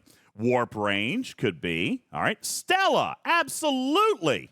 Wet 3 cheese? I don't think I'm reading that right. I'll just call you Wetty. What's up, Wetty? Thanks for being a first-time chatter. Absolutely. Very early. Isn't there Thank you, a Mimi. couple intelligence researches? Hull density and shield modulation at the very, very beginning. Base damage, absolutely. Okay, we're talking about numbers that show up in research. If I was going to come inside the game and show you one, I would probably take a look in the Starships tree. And we're going to take a look at the very, very early Botany Bay research, and my game apparently had an update, so it's going to take a minute to actually load up. All right, the Sigma, GameStop. yeah, the Sigma Botany in Bay's this case, outlaw. Thank you. Sigma in this case, Shiz, is just the summation. That's why I said the sum of all of your positive Apex barrier integers. Okay, so for example, let's take a look at. These are percentages. I'm going to take a look at, here we go, Botany Bay data storage. It's in column number 5 of the Outlaw research tree. This is an integer research. Okay? Basically meaning that the base protected cargo for the Botany Bay was increased to 16,000. Not a percentage, but 16,000. Okay? That is an integer. Then we come back to the formula. It is going to be the max of the sum of your positive integers minus the sum of your negative integers. Meaning that there is this month, or will eventually be, an ability to reduce your opponent's I am so Apex positive. armor. I'm full of positive energy. Thank you, Vic. Okay? So, the sum of all bonuses, that's all that this sum means. The sum of your integer positive, the sum of your integer negative. And they're taking the max of those values or 0. What does that mean, Griffin? Can I have negative Apex armor? Yes. No. No. All right. No, I cannot. Swimbot, you say the new stat sounds like a pain. It's not. It's very common. I am just explaining it in a very detailed mathematical nerdy way. All right. But it's actually very, very common. This is the sum of bonuses minus the sum of debuffs. All right. And it's going to take the max of that value, the max of 0 and my pluses minus my minuses. That way, if I've got more minuses, that leaves me a negative number, but it's still going to give me the max of 0. So it has a floor. Why is there a comma 0? I see. Because it's the max variable of pluses minus negatives or 0. The max, meaning there's a floor. It can't be less than 0. There's a built-in floor. Also, That's the comma 0 at the end. that's exactly what the comma 0 is that means this number cannot be negative. It can either be 0 or positive, no negative. Okay? Well, I by feel the he way, tricked me when he asked the question. by the because way, we that's didn't cover wise. that yet. That's wise. Scopely built in a floor. We've seen this problem before with criticals and all this other stuff. They got it. Okay? Again, showing learnings. I actually kind of like it. Andy says, until you get the negative Apex Barrier Prime. Wouldn't matter, Andy. Wouldn't matter. Let's say I have positive Apex Armor of 5,000. And then I have negative Apex Armor integer of 10,000. That means the sum is negative 5,000. What is the max of negative 5,000 or 0? 0. 0 is the max. It can't be negative. All right? That's a good thing. Now, we're going to multiply that by the sum of bonuses to tell me if this sounds familiar. We're going to take our base and we're going to multiply by 1 plus the sum of bonuses. Does that not sound like the most common formula that we've used in this game forever? Indeed. The base times 1 plus the sum of bonuses. And by the way, here are your next two variables. Apex Armor percentage boost and negative Apex Armor percentage, all right, which is essentially a debuff. So we saw examples of this in Beck's video just a moment ago. All right, I don't know where it went. I lost it already. But we saw an example of that. Reducing enemies' Apex Armor, increasing your own. Okay? So multiplied by 1 plus the improvement of your percentage minus the debuff that an enemy has put on you. And by the way, that can also not be 0 because it's also a max figure with a comma 0 at the end. Oh my gosh. Listen, you guys don't freak out. Jedzia says it's too complicated for 2 a.m. Short says the amount of math in this game is ridiculous. No, it's not. This is normal. This is a very normal formula. Base times 1 plus the sum of bonuses. This is your base. The player experience with this equation is just explosion. I understand. I understand. And Scopely was afraid to put this out. I applaud them for doing so. I really pushed for this. I really pushed for this. Fear, though, because it's incorrect. But well, it's not incorrect except for the 10,000 thing. Okay, the 10,000. Except for the typo. Except for the typo. It's just a typo. It's not okay? incorrect. It's not incorrect. It's just a typo. Okay? Now, by the way, this whole calculation, 1 Base times 1 plus the sum of bonuses, that equals our Apex armor. Okay, that's the formula. Now, how much damage reduction are we going to get? It's a simple efficiency. 10,000 divided by 10,000 plus the Apex armor. What is my Apex armor going to be? Could be 20,000. Let's just pretend that it was 10,000, like Beck said in the video.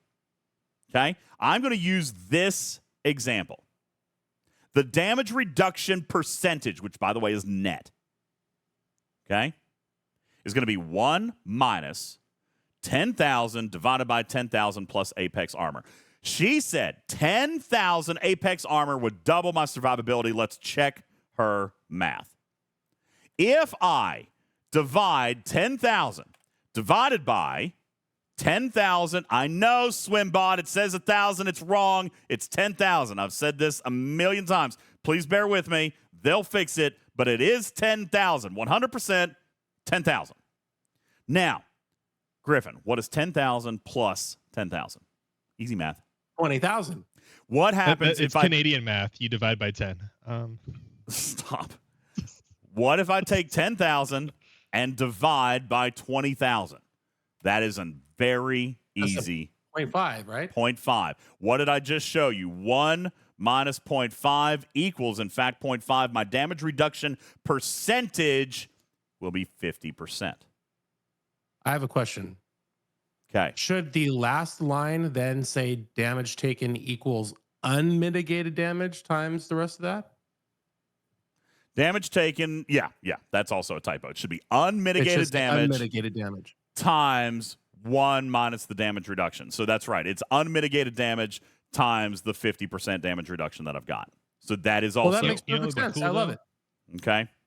I think what I thought would be cool though is with all this Apex armor and all that new facets, is if they could find ways to make it where the effects or like combinations of the effects, like if you have hull breach and burning, that impacts the Apex armor in some way, or or like uses those kinds of effects to impact. Well, let's talk about that for a meaningful second. Impact in combat. Sure, that's brilliant. Let's talk about that for a second. What does hull breach do?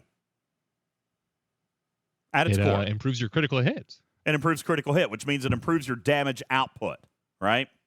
So, indirectly, your Apex barrier will be affected by hull breach. Now, I think what you're referring to is, what if hull breach natively built in 5,000 points of Apex reduction? Is that what you're saying? Yeah, if you have hull breach and you're burning, something happens to your Apex armor by default, or something like that, because it's just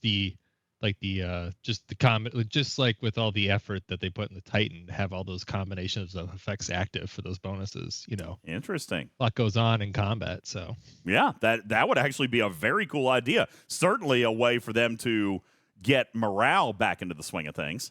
Now, I will come back. Wonky crews because you're getting 2 effects. Yeah, that's true. I come back and I remind you guys. All right. She said with 10,000 Apex armor, we would get double the amount of hostiles. Let me ask you, community, if I reduce my net damage by 50%, does that effectively double the number of hostiles that I can kill? Yes. It does. Okay.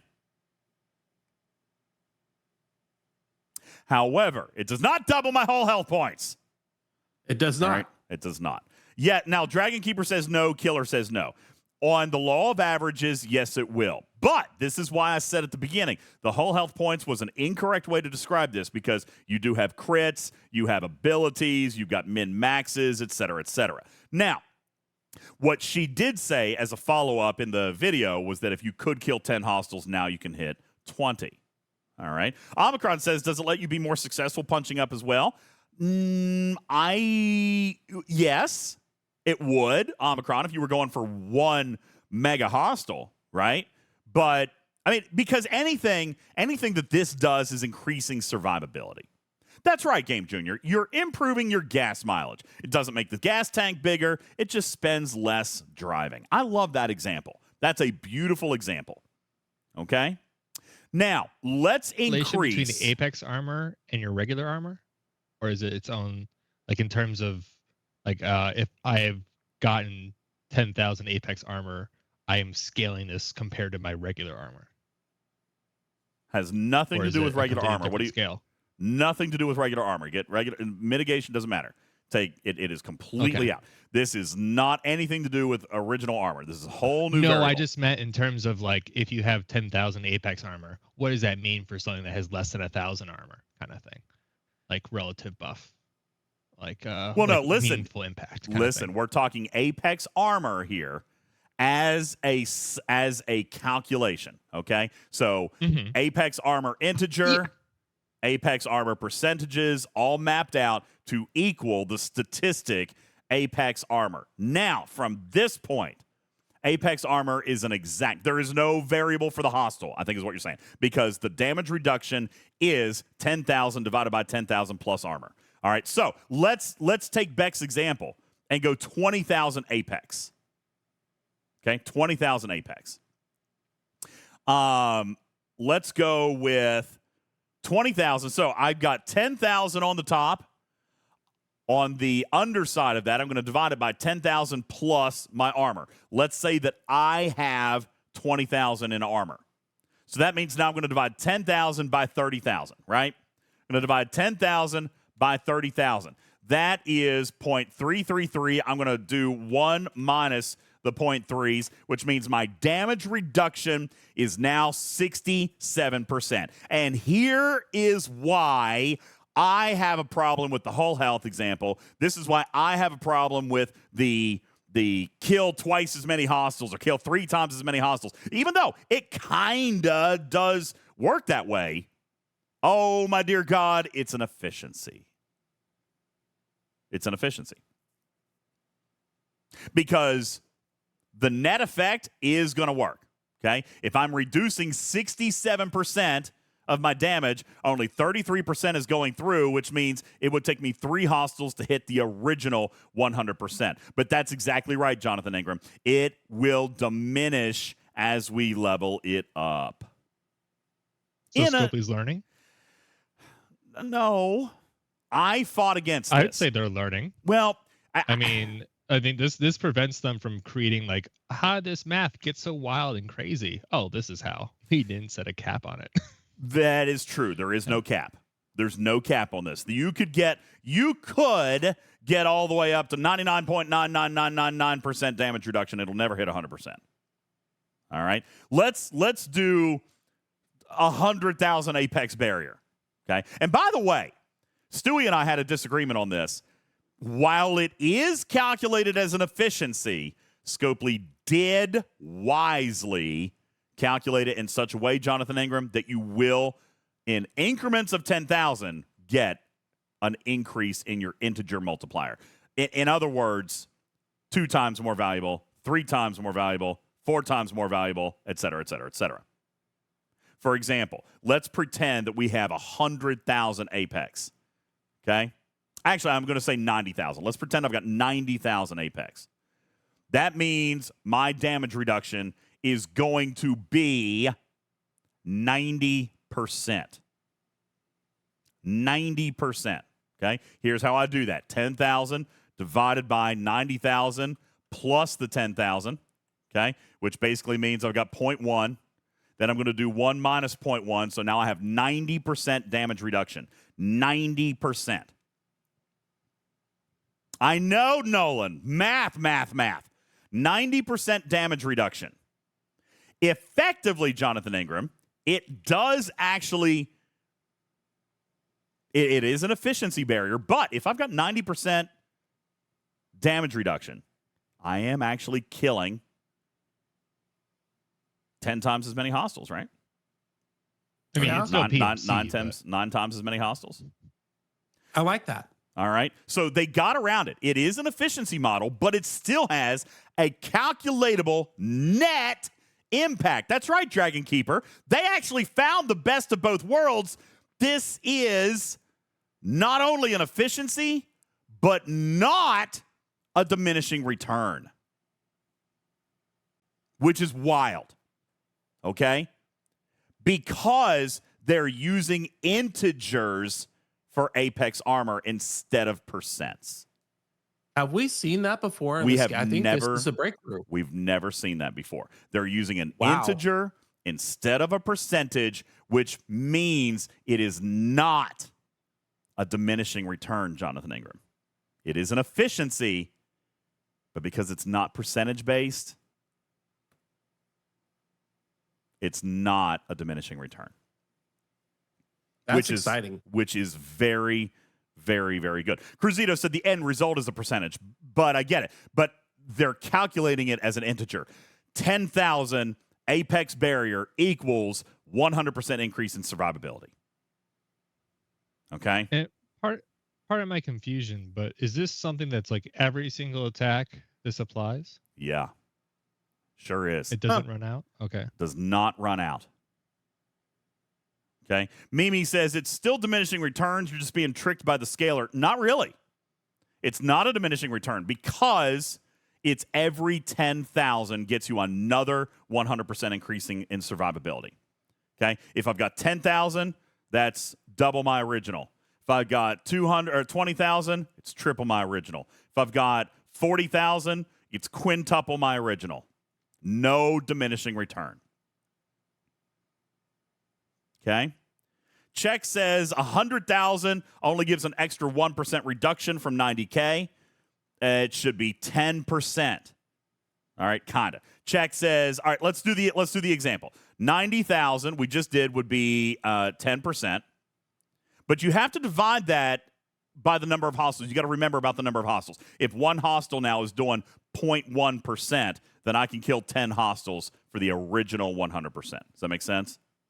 So let's pretend that we did do that with 100,000 apex. All right, which means I'm going to divide 10,000 divide by 110,000. My apex barrier damage reduction is 9%. We're going to do minus 0.090909090909, which means my damage reduction is 90.1%. Am I doing that right? 90.1%, which, yes, that now means I get 11 hostiles for the original price of 1. It looks like a diminishing return if you look at it as a percentage base, but because it's based on integers, how many hostiles? If a hostile is only doing 9% to me, 9% of its original damage, I'm doing 11 times the number of hostiles for the same amount of hull. That is a net multiplier from 10 hostiles for the price of 1 to now 11 hostiles with the price of 1. Putz, our analyst and our resident mathematician, says this math is different because of the integers. It actually fixes diminishing returns. Okay? The math from this formula is solid because it's an integer. Sanguine Otter said, if it isn't diminishing, then what happens when I go from 30 to 40? You would go from 4x hostiles to 5x hostiles. Okay? What is it doing to the length of the battle? Well, if it's reducing that much damage, it's going to increase the length of battle. You got to think. Enough to fix last year's problems? Time will tell. Okay? I mean, if you took Freeman now and reduced even 67% of the damage that she was throwing at you, and that's after you're reducing isolytic with maybe 1 or 200% return or defense. You see what I'm saying? Andy says, so the 10,000. Sorry, go ahead. It's not a solve, but it's a step in the right direction for our PvP. It's the quandary. biggest step that they've taken so far. This is going to have the biggest impact of anything that they've done to date. It's bigger than isolytic defense. It's bigger than the Cephalocask. It's bigger than Dr. Ta'ana. All right. Pirate Yaya says, why would battles increase in length? You're receiving less damage. That's the point. Less damage means longer time for me to die or longer time for my opponent to die. And which is what we're looking for some abilities to build before we're just one-shot killed, right? That's right. Oh, you're ruining my Freeman one fighter. Yes, thank God. It's about damn time. Okay? It's about time. Game Junior says it still I means got whoever. places to be. I gotta know if I'm winning or losing pronto. Yeah, guess what? Doesn't matter. 100 rounds doesn't take any longer than 1 round. Game Junior still says it still means whoever has this new meta will win every time. I think that is accurate here in month 1, but so was Freeman. Yeah, it's a research tree. So And to be fair, we're only talking about what it does. We're not even talking about how to get it yet. That comes tomorrow. That's true. All right. Andy says, so the 10,000 is not like a shield and gets depleted as you take damage. No. That's what's beautiful about it, Andy. It is a deflector dish. It is just bouncing it off into space. All right. It's defense, not health. Huh? It's defense, not health. Sure. Like in terms of the 3 categories. Yeah, yes, technically. It's defense, not health. It just is bouncing it off into space. It is mitigating. God, I hate using that word, but yes, it's mitigating damage. Or Sock Natural says it's effective survivalizing. Health. Survivability It's is Yeah, it's survivalizing the damage. Oh God, I hate making up these terms. But yes, Scopely is toying with the terminology of effective health, durability, survivability. All of these things are accurate. Okay, to one degree or another. It is increasing your survivability. It is increasing your durability. It is increasing your effective health. That's just not the mathematical definition of what's actually happening. Okay? Yeah, be careful with deflecting, because Scopely will just introduce deflection next month. Well, they're calling it people. deflection. They're calling it deflection. Okay? Okay, good. Vic says, DJs, is research locked behind grind? I should probably save that answer for tomorrow, but... Which research is not? Good point. It's a research tree. We already saw it in the video. Like, it's a whole Mirror Universe research tree. Yeah, you're gonna have to explain to me this freebie tree that you have. You're You are going to have to engage in the content. That's right, Shiz. Beck literally told you you're going to have to go to the Mirrorverse to play. You are going to have to engage with the content to engage in the research tree. Is that fair? All right. Are you excited about the content? Yes, I am. All right. However, are you excited for like not month 1, but you're excited for month 3? Yes. Thank you, Blue. I have urged, and I hope that they do this. I have urged heavy grants in the first month to allow people to fully engage with this thing. They have done that in the past. Blue. So I'm not saying that it's a foreign concept to them, but I am concerned that if they are too conservative with allowing players to engage with it this month, that will have a very detrimental impact on the reception of this feature. I think they need to... yeah, like imagine with like the spatial rip. They forgot to include everyone who'd be partaking in it. Yeah, I think that they really need to be very liberal with allowing people to participate in the feature this month. I will tell you this, that a long time from now, this will be an amazing game-impacting feature for everybody, including free-to-play. But depending on how much access they give early on is going to depend on how long it's going to take this to mean something to you. And that reminds me a lot of isolytic damage. It was the same way last year for that reason. If the tree, I hope it doesn't ramp too quickly. That's what I hope. I mean, if the tree looks good enough and the sourcing of the resources is good enough where I'm not like frustrated, then I'm probably very interested in early investment in that efficiency prime. If that's if I see, you know what, the research, if the tree is good. That is a very good point you bring up, and let me tell you, and I don't know if I'm super duper allowed to. This is a very long-term feature. So, Blue, your statement of, maybe this is something worth looking at very early, it's going to have a very, very pronounced impact early on. This is not going to be a short-term depth feature. And what I mean by that is nobody is finishing it this month. Nobody. The whaliest of whales.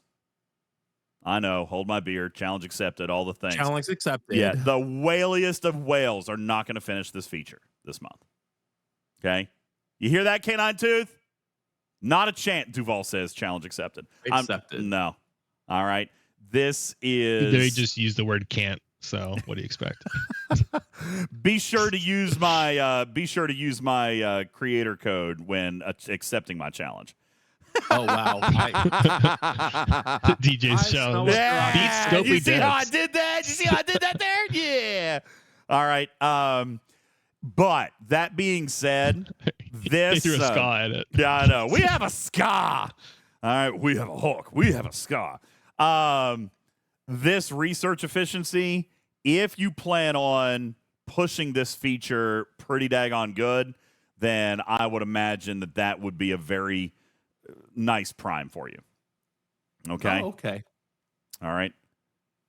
Looks like Now- they all cost the same currency. Jonathan Ingram is arguing with me on the number of extra hostiles. Okay, here he says it has diminishing return because the extra hostile is a bigger net impact on the first 10,000. Not really. Again, look at it. Let's scale it up. Let's do an Excel spreadsheet. Okay, I'm going to do an Excel spreadsheet for you. Let's build this up here real quick. Okay, I am going to do Apex Barrier at 10,000. 20,000, 30,000. I'm just going to keep on going. Plus 10,000. All right, let's go all the way up to 100,000 Apex Barrier. Okay. Swimbot says, "Yay! I live in Excel." All right, let's do this now. We're going to use this column, and I should. You need to bump that A down one there. There we go. Yep, we're going to call this Apex Barrier. Okay. Or Apex Armor, rather. That's armor. Okay? The amount of damage reduction is going to be here. Not to be column confused B. with armor. Apex Armor. Stop it with the armor, Blue. Apex Armor. Damage reduction, and therefore number of effective hostiles. Okay? Number of effective hostiles. Now, I'm going to add another column in here. We're going to say Apex Armor of 0. Okay? So, here we go. The damage reduction is going to be defined as a formula 10,000. of 10,000 divided by 10,000 plus that Apex Armor. Damage reduction is going to be 1. And then, hold on, I forgot a variable here. Is that 1 minus. There we go. So damage reduction is going to be 0, meaning the number of effective hostiles will be 1. Yep. Okay? We got it? Number of hostiles is 1. Now, we're going to keep on going. We're going to bring this all the way down. All right? And I am going to format this in such a way that looks kind of decent. Actually, I should have made a percentage. All right? There we go. So, as we increase our amount of Apex Armor, the damage reduction is going to increase. All right? But the number of effective hostiles is going to be equal to 1 divided by this variable.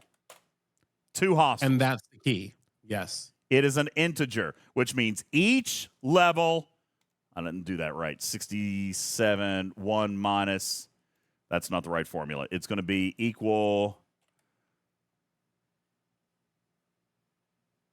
1 divided by, or no, 1, it'll be 1 minus this number.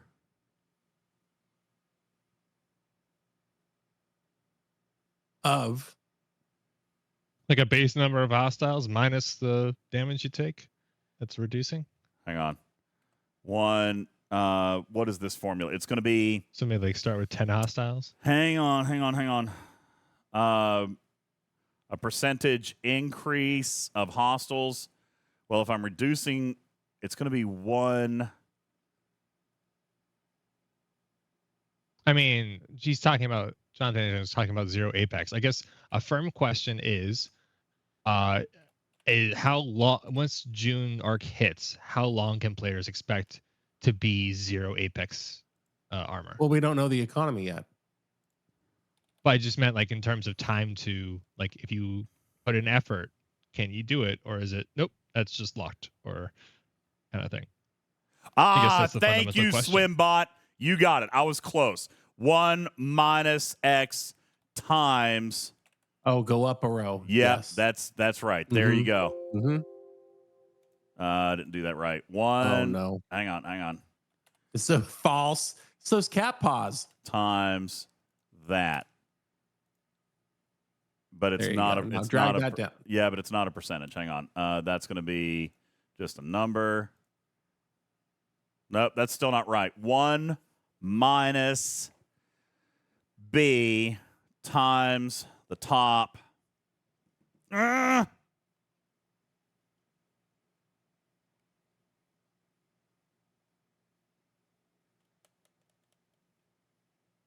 thinking. I know this is.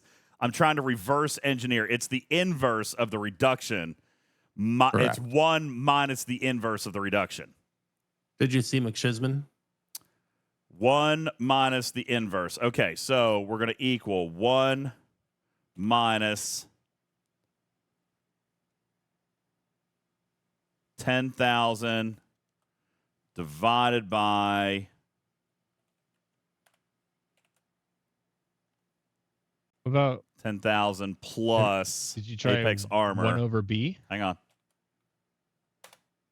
No, that's still giving me 0.5. But then it would be. Okay, hang on. 1 divided by. I think we got it. There we go. 2. Now, I'm going to drag that down. Damn it. Still not right. Is the equation behaving though, like when you do the drag? Yeah, show us C4. Like, make sure that sometimes the drag just doesn't behave. 1 divided by 1, 10,000 divided by 10,000 plus that. Yeah, it's still not quite right. 1 divided by. It's not 1 divided by B3. Equals 1 divided by. Oh my God, was it that simple? No, that's not right either.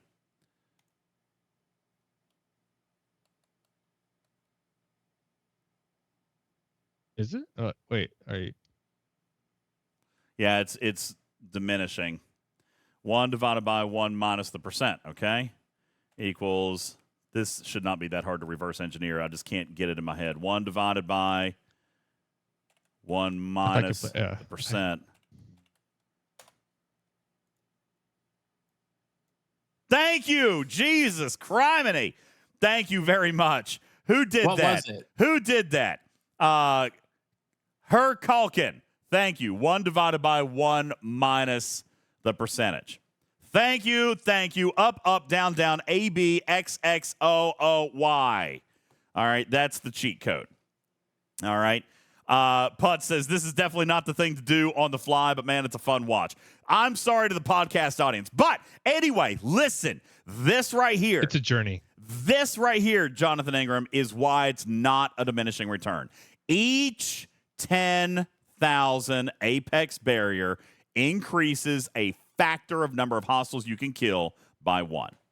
Okay? It is not. I know! Sky Reaper says it's just 1, 2, 3, 4, 5. Yes! That's correct. It is 1, 2, 3, 4, 5, but it shows a net increase in the number of hostiles you can kill for the original amount of 100% whole health. All right. So Tarpitude is every 10,000. Tarpitude says you're not getting 10x like the thing says, and yes, you are. You will get 10x number of hostiles by the time you get to 90,000 Apex. All right. The formula DJ's made on his own with no help at all is in the show notes under the Talking Trek Graphics Room, 9:44 p.m. Eastern, June the 3rd. All right. Jonathan Ingram says 10x. Is incorrect formula. At 10x, what you would get is 0. No, you might be referring to the diminishing return of the damage reduction. I don't disagree with that, but that is not what they are claiming. They're claiming a 100% increase in number of hostiles killed. That is the outcome. That's the outcome. They're claiming, and this is why it's not diminishing. Again, Stewie and Lube and I had a long conversation. Yes, it's an efficiency. Yes, it's diminishing return. Yes, that's how the formula works. However, what they're claiming is that each 10,000 Apex will increase the number of hostiles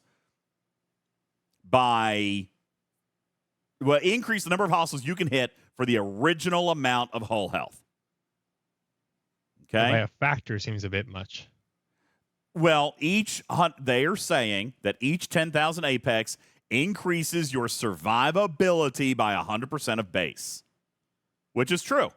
Every 10,000 Apex, I can kill one more hostile for the original amount of hull. Okay? Sorry. Jonathan Ingram says an extra hostile when you already get 9 bonus is diminished return when you get no bonus. No, that's not true, because you can continue on. All right? You can continue on. And even though the percentages definitely get smaller, you are still killing one more hostile per 10,000 Apex. Okay? Let's keep on going. Because, at that point, that, down to 300 needs to be removed by a scale of 300, not by a scale of another of itself. So that's why it's such a diminishing return, is that 300 needs to go down to 295, not go down to 0. Okay, this is a good example. WireSpeed said this is still a bad way to say it. Let's use 10 hostiles as at per hull as base. So hostiles per hull. I like it. Okay, hostiles per hull. So if this was going to be 10 hostiles at the original with no Apex armor, here you go. Hostiles per hull are going to go Should be up. like a correlation of damage reduction. There you go. It will double the amount of hostiles from base at each 10,000 Apex. And when I say double, this is where Scopely gets into trouble with their claims. It's going to act like a normal bonus. That's right, Jonathan Ingram. From base. From base. So I'm going to go to 10 hostiles. Then I'm going to get 20 hostiles. Then I'm going to get 30 hostiles. Then I'm going to get 40 hostiles. And I'm going to keep doing that as I get 10,000 Apex. Now, the reason you can claim it's diminishing return, Jonathan Ingram, I'm not. Because they're not dealing in percentages. They are dealing in integers. This would be different if we said, hey, every 100% boosts Apex armor, but it's not. It's a fixed mathematical number. Every 10,000 Apex armor will get you this. And that is factually true. I still want to see how this plays in action, in the field. Is this, once your shield goes down, are the same rules applying, kind of thing? It's hard to say. What do you mean? It's if I'm doing this long without my shield, post shield depletion, this many rounds, with this level of Apex armor. Shield does not regen during battle, so it's not going to have an impact. No, I just meant I'm dying faster during that window. So is it a straight linear amount of this many hostiles, or is it because this round I didn't have shields to hit me with a critical, I went down sooner than I would have, or that kind of, those, it's is it a case, does it get a little more case by case in the minutia of battle? Well, it's never, that's why I was very cautious with Scopely about increasing 100% survivability. You know what I'm saying? I was very, very cautious with them using that terminology, because it is going to depend on min-maxes. It's going to depend on the number of critical shots you get. It's going to depend on, did you let your shield recharge? Or, did it have one big shot that took out your shield? Or did the go-home cannon fire? Or this or that? Okay? You guys are arguing over very... Yeah. Yeah, I get what you're saying is I want to see the field test. Yeah, Jonathan Ingram says your net impact is dropping as you go up. Okay. If you were talking about your net percentage of damage reduction, then I would agree with you. But the impact, the outcome, the number of hostiles that you're killing. I mean, I'm not going to argue with you about it, dude.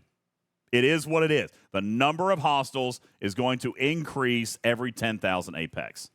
Okay? But it is what it is. never said that it's going to double with every 10,000. Nobody did say that. Yeah. Nobody did say that. All right. JB says, how many more I'm not player disagreeing ships? with the direction of the math, just maybe the scale of it. JB says, how many more player ships can I kill? Would you believe that it's the exact same? Yeah.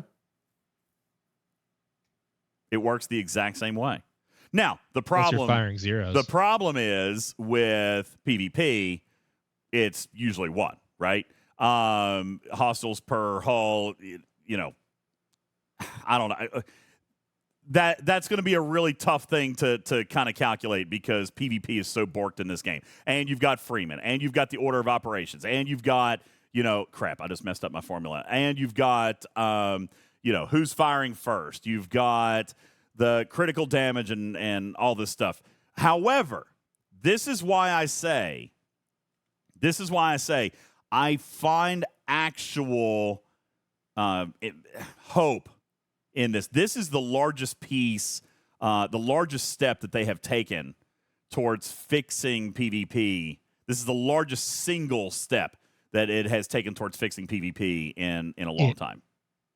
And I would like to say, however many ways that the minutia, the case by case, can diminish the value of this, just on the counter, all the case by case, there might be a pocket, a window, or when something all comes together and you can flip the triangle, or you can all of a sudden do something that you couldn't do before. You just have to investigate the tree and find if there's that kind of special little niche spot where there's like a research combines with a certain kind of math that maybe Scopely didn't anticipate themselves. Well, given where it falls in the shield formula, it seems like it's going to be pretty simple. Now, I want to point out a couple of things from the chat before we get ready to wrap up tonight, because we've done a lot. And actually, I'm going to answer questions. We've actually got a little bit more time than I thought. It's only right at about 10 o'clock, and of course, the Warp 5 crew is the Warp 5. I can't remember. I always forget their name, Griffin. The Warp 5. The Warp Drive 5. That's what it is. The Warp Drive 5 will be taking the air at 11 o'clock tonight. I know Mirror DJ started on time. So let me answer a couple of questions in the chat. I see this. All right. Delmeyer says, it sounds like we need way bigger cargo holds to hold this 100% more loot per 10,000 Apex. That could be a thing. Okay, very good. That's just a comment. Hypodermic says, so if I can kill 10 silent now with 10,000 Apex, I can kill 11? No, you would kill 20. All right? If you can kill 10 silent hostiles now with 10,000 Apex armor, you will now be able to kill 20 hostiles. Okay? Swimbot says the nice thing about the math is that it does not add RNG. I agree.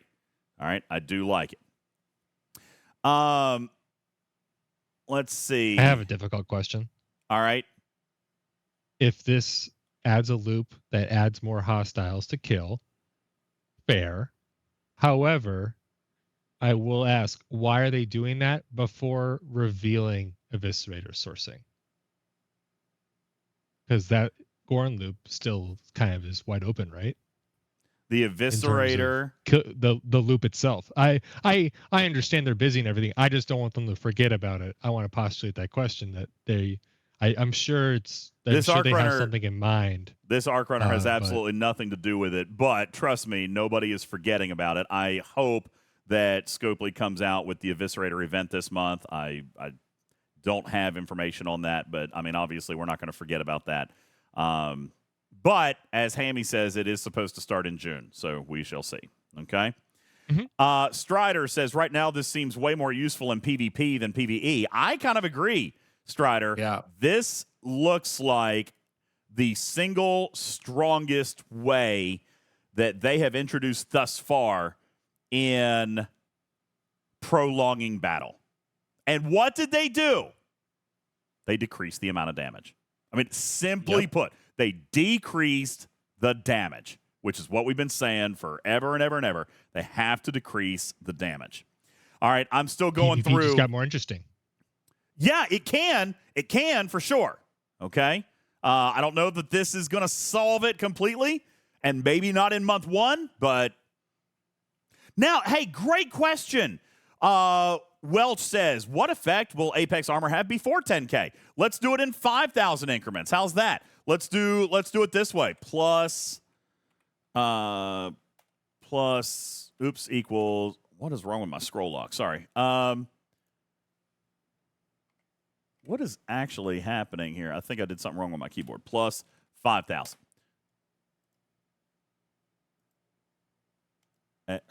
Jiminy Christmas. A2. There we go. Okay. Let's do this and break it down even further. Okay. Every 5,000 Apex. It's the exact same thing. The scale is the same. If you had 10 hostiles per hull before, at 5,000 Apex Armor, now you're going to get 15. Okay. At 15,000 Apex, if you got 10 before, now you get 25. It scales linearly in your abilities based on the amount of Apex Armor that you have. Okay. The Warp Drive 5. Yes, I see that. How accessible is the grind? Vic is asking about the new loop. I am not at liberty to discuss that at this time. Not from this universe, that's for sure. Do what? Not from this universe, that's for sure. That might be true. Might have to travel to a new universe. Can I ask that question from a different perspective? Yeah. Which is, I think, something we might have glossed over just a little bit here. Maybe we can answer it, maybe not. What does it mean? What does it mean to have 5,000 or 10,000 of this? What is this that we're collecting specifically? We are collecting Apex Armor. Okay? To have more Apex Armor is going to yield more hostiles per hull. So I ask, why would somebody Ops 39 care, or Ops 40 care, or Ops 41? Would that mean that if you had difficulty with even one hostile before in the Gorn loop, or don't have the Eviscerator, or maybe Silent, or maybe Zindi are the troubles, okay? If those are the troubles, if you are having trouble with those hostiles, this literally doubles your survivability. Okay? It's just a straight up time. It's for PvP. No, it's not time. So for PvP, it increases time to make PvP more interesting. For PvE, it decreases time to make PvE more interesting. Has nothing to do with time in PvE. Well, I just meant like you can survive. Like if you needed to make 2 trips, you don't need to make 2 trips now. Exactly. Like it saved you time. It will make it cheaper. That's what I meant. It will make it cheaper, and you're taking less damage. So you're having less repairs, less trips, more loot per trip, more hostiles per trip. If anything, someone's going to complain that it makes them grind too long because a lot of people won't go home until they die. All right, but I'm saying it impacts both PvP and PvE in different ways, but both in the correct direction. Correct. All right. Silver Tab, hey, that's a really great question. Silver Tab says, yo, DJ, how long will it take to accumulate 10,000 Apex Armor? I cannot answer that definitively because that's going to be up to you. However,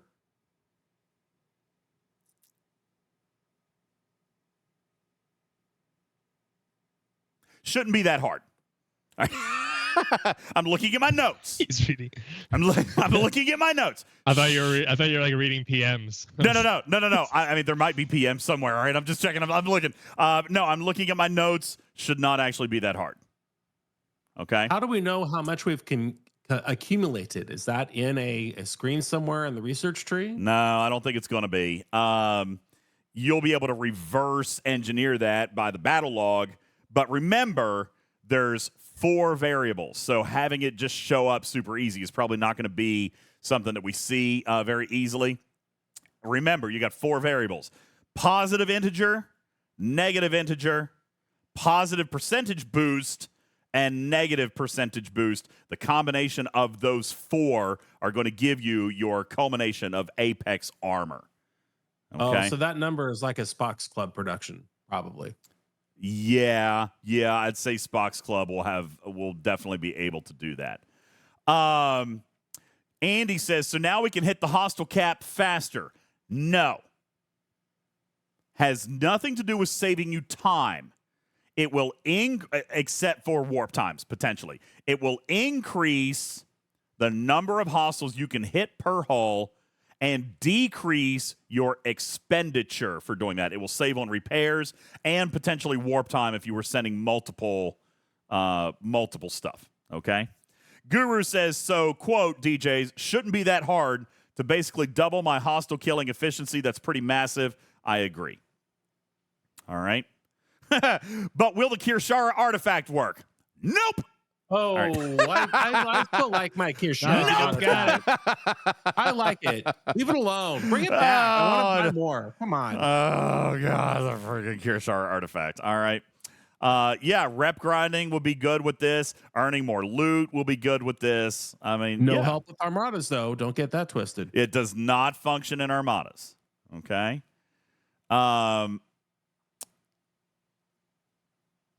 Yet. Hold on, I'm reading notes.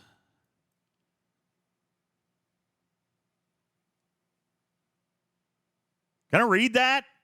You want me to read that? I got the Arc Runner in my ear. Can I read that? Probably shouldn't. Really? Okay. All right. I'm going to read this verbatim. By week 2, all players Ops 40 plus should have decent level of Apex barrier. The first nodes in the research tree give you Apex barrier at launch. There will be an in-game news. There will be an in-game news, but the focus, the narrative focus this month, week 1. All right, I'm getting a bunch of DMs. Oh, it's back. Well, I tip my hat to the Arc Runner for the easy access like to the Apex No, barrier. it's fine. It's fine. It's one of your people. It's fine. All right. Week 1 is going Friendly to fire. Week 1 will have PvE focus. Week 2 will be specific Apex barrier focus, and week 3 will be focused on PvP. I mean, Scopely has to have more confidence because you saw the math yourself. Just because, like, you can get some doesn't mean every single level you get doesn't give you gains. So there's always value in pursuing it. Yeah. I mean, they were confident. They shared the math. I saw the actual formula. I mean, and what's beautiful about it, all right, what's beautiful about it is that while this looks complicated, to me, it's actually relaxing. And it is. And I'll tell you why. Because this is normal. This is normal. It's safe. It's home. We understand it completely, but it's an improvement. Formula already being exists. integer-based. This formula already exists. All right? It does. Okay? No, Shiz, leave me alone. If you want to complain about diminishing return of net impact, fine. But the net impact, the impact that I am talking about, that Scopely is talking about, is an increase in the number of hostiles you can hit for every 10,000 Apex. Simply put, I'm not going to argue that point any further. Done. Okay? Now, what does decent mean, Tarpitude? That is all I've got. All right? That's all I've got. I do not have... I would imagine that it is going to depend on your level of engagement. Okay? I imagine that it will depend on your level of engagement. There will probably be solo leaderboards. I'm sure there will be in-app purchases. This is Scopely we're talking about. They're going to make a profit, and we want them to if we want the game to survive. All right, so I'm sure that that's going to happen. Okay? I agree with this. Pixelate says, listen, diminishing or not, I am never going to argue with a linear progression, and that is exactly what I'm trying to argue here. All right. Guru says, so is their thing is 5,000 Apex barrier, or is it in 10,000 increments? No, you could have 1,742. You could have 2,988. You could have 7,111. Okay? It is a calculated formula based on research of integers, positive and negative, and boosts, positive, percentage boost, positive and negative. So it will be a calculation. Okay? What about one apex barrier? Not likely. Wetchy. Not likely that you're going to have one, but I mean, I suppose it's possible. Okay? I suppose indeed that would be possible. All right, now. And I don't know what we're allowed to talk about with Beck's video, but I am excited to see that with that hostile, that one screenshot of the hostile. I'm not sure what the other graphic means, but having something that hull breaches you, that's kind of new, right? I don't believe we have any hostiles in the game that hull breach us. And what he is referring to is this screenshot from inside. And again, perhaps I can. I got a good one here, and I can post it in the lab. Let me get it. Good quality. I'm just gonna throw it in the graphics room here. I think that'll be good. Yeah, there we go. The screenshot that we just now threw into the graphics room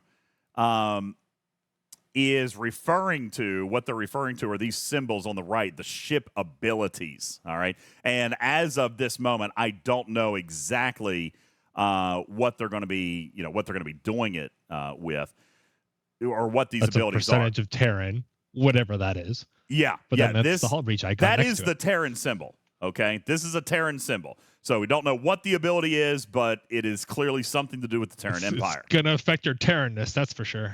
That's right. However, this symbol we do know in the game. This symbol we have seen before, and it is the symbol for hull breach. All right. So Shiz says, oh, is that true? Really? Shiz says that is not the Terran symbol. That's actually the symbol for the Klingon Cardassian alliance. Is it really? No, that's the Terran pin, isn't it? Don't mess with me right now. That's the Terran symbol, isn't it? Shiz says, oh, I don't actually know. Why are you messing with me, man? Don't be messing with me. Come on, dude. Don't be messing with me right now. All right. It's in the name. All right. So anyway, you've got that. All right. But this is the screenshot that they were referring to just a moment ago. Yes, Picard has a goatee. All right. I like it. That's right. Okay, so that is what we're looking at here. I'm going to continue to answer questions. I can check to see if it's in my ISS Jelly content, or if there's any materials I have left to have the same icon. Pixelate says, "Do we really think PvP abilities will work on hostiles in the mirror universe?" Probably not. I wouldn't think. What? Look at the name of the hostile, Alliance Gaylor class. What does that have to do with anything? I'm just asking. I mean, factions. It is an alliance hostile. Interesting. Maybe there will be factions. Woo! All right. All right. Yeah. Klingon Cardassian Alliance. Gaylor class. Oh, okay. Yeah, I get it now. A deep cut. Yeah, that is a deep cut. Very nice. All right. I will continue to answer questions for probably about another 15, 20 minutes. If you guys have it based on the math, we can go back to the spreadsheet. We can look at the formula. Tell us about the officers in the screenshot, says Cruzito. Unfortunately, Beck is here, and I'm not allowed. By the way, leaks. Griffin, Beck loves leaks. I haven't signed an NDA. I don't know why. I can say anything. Griffin, thank you for your 17-month resub. Get eviscerated. Thank you very much for that. By the way, I need to reach out to Candy White. We are still working on trying to get set up with the merch. You have a design for the Get Eviscerated mug, I believe. Is that correct? It's very fun. It's very simple. Yeah, but effective. Leeks are a kind of plant. Beck likes leeks. Beck likes leeks. I like. It's in the name. AJ says, "I want to know where I get a blacked out Coronar. Doesn't it look sick? Looks really does good. look fun. Looks so I'm good. excited for the possibility of ship skins with this loop coming up. That's pretty cool. It doesn't do much for me, but I do love my blacked out Defiant. The blacked out ships are pretty awesome.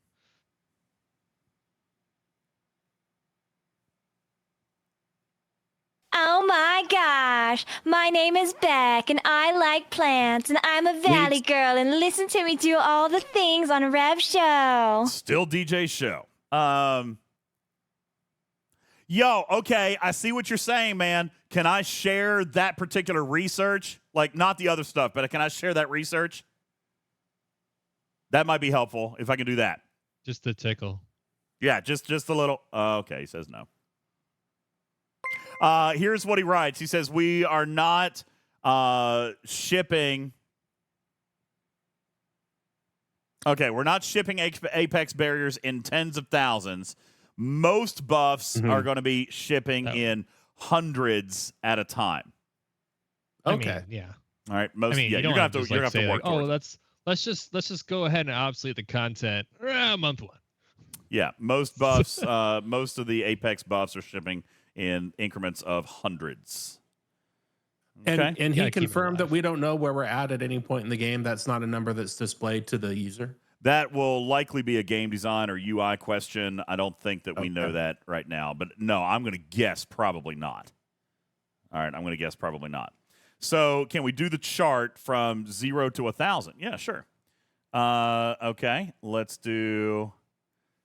You want to do it in increments of 100? All right, that is not going to have as pronounced an effect. Like, for example, it'll take you to 1,000 Apex armor before you get one additional hostile. Okay? But again,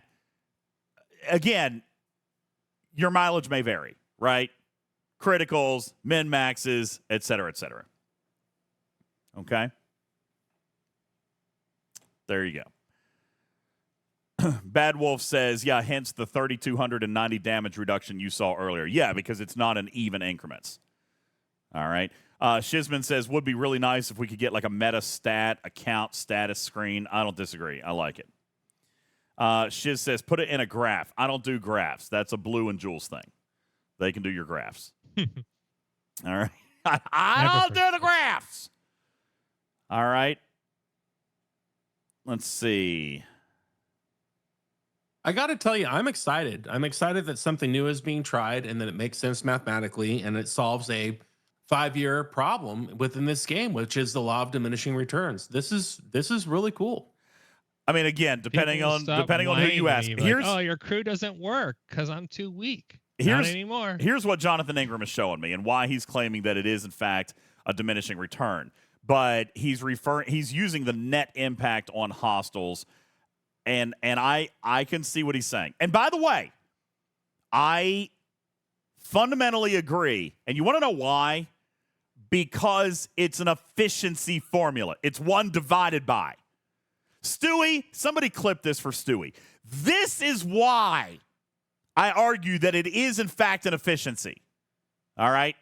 This is exactly why I argue that it is an efficiency, because the net impact will reduce over time. However, Scopely's claim that it will still get you more hostiles by an increment for every 10,000 does hold true. But because this is an efficiency. This is what we were arguing about this past week. It is an efficiency, and this proves it.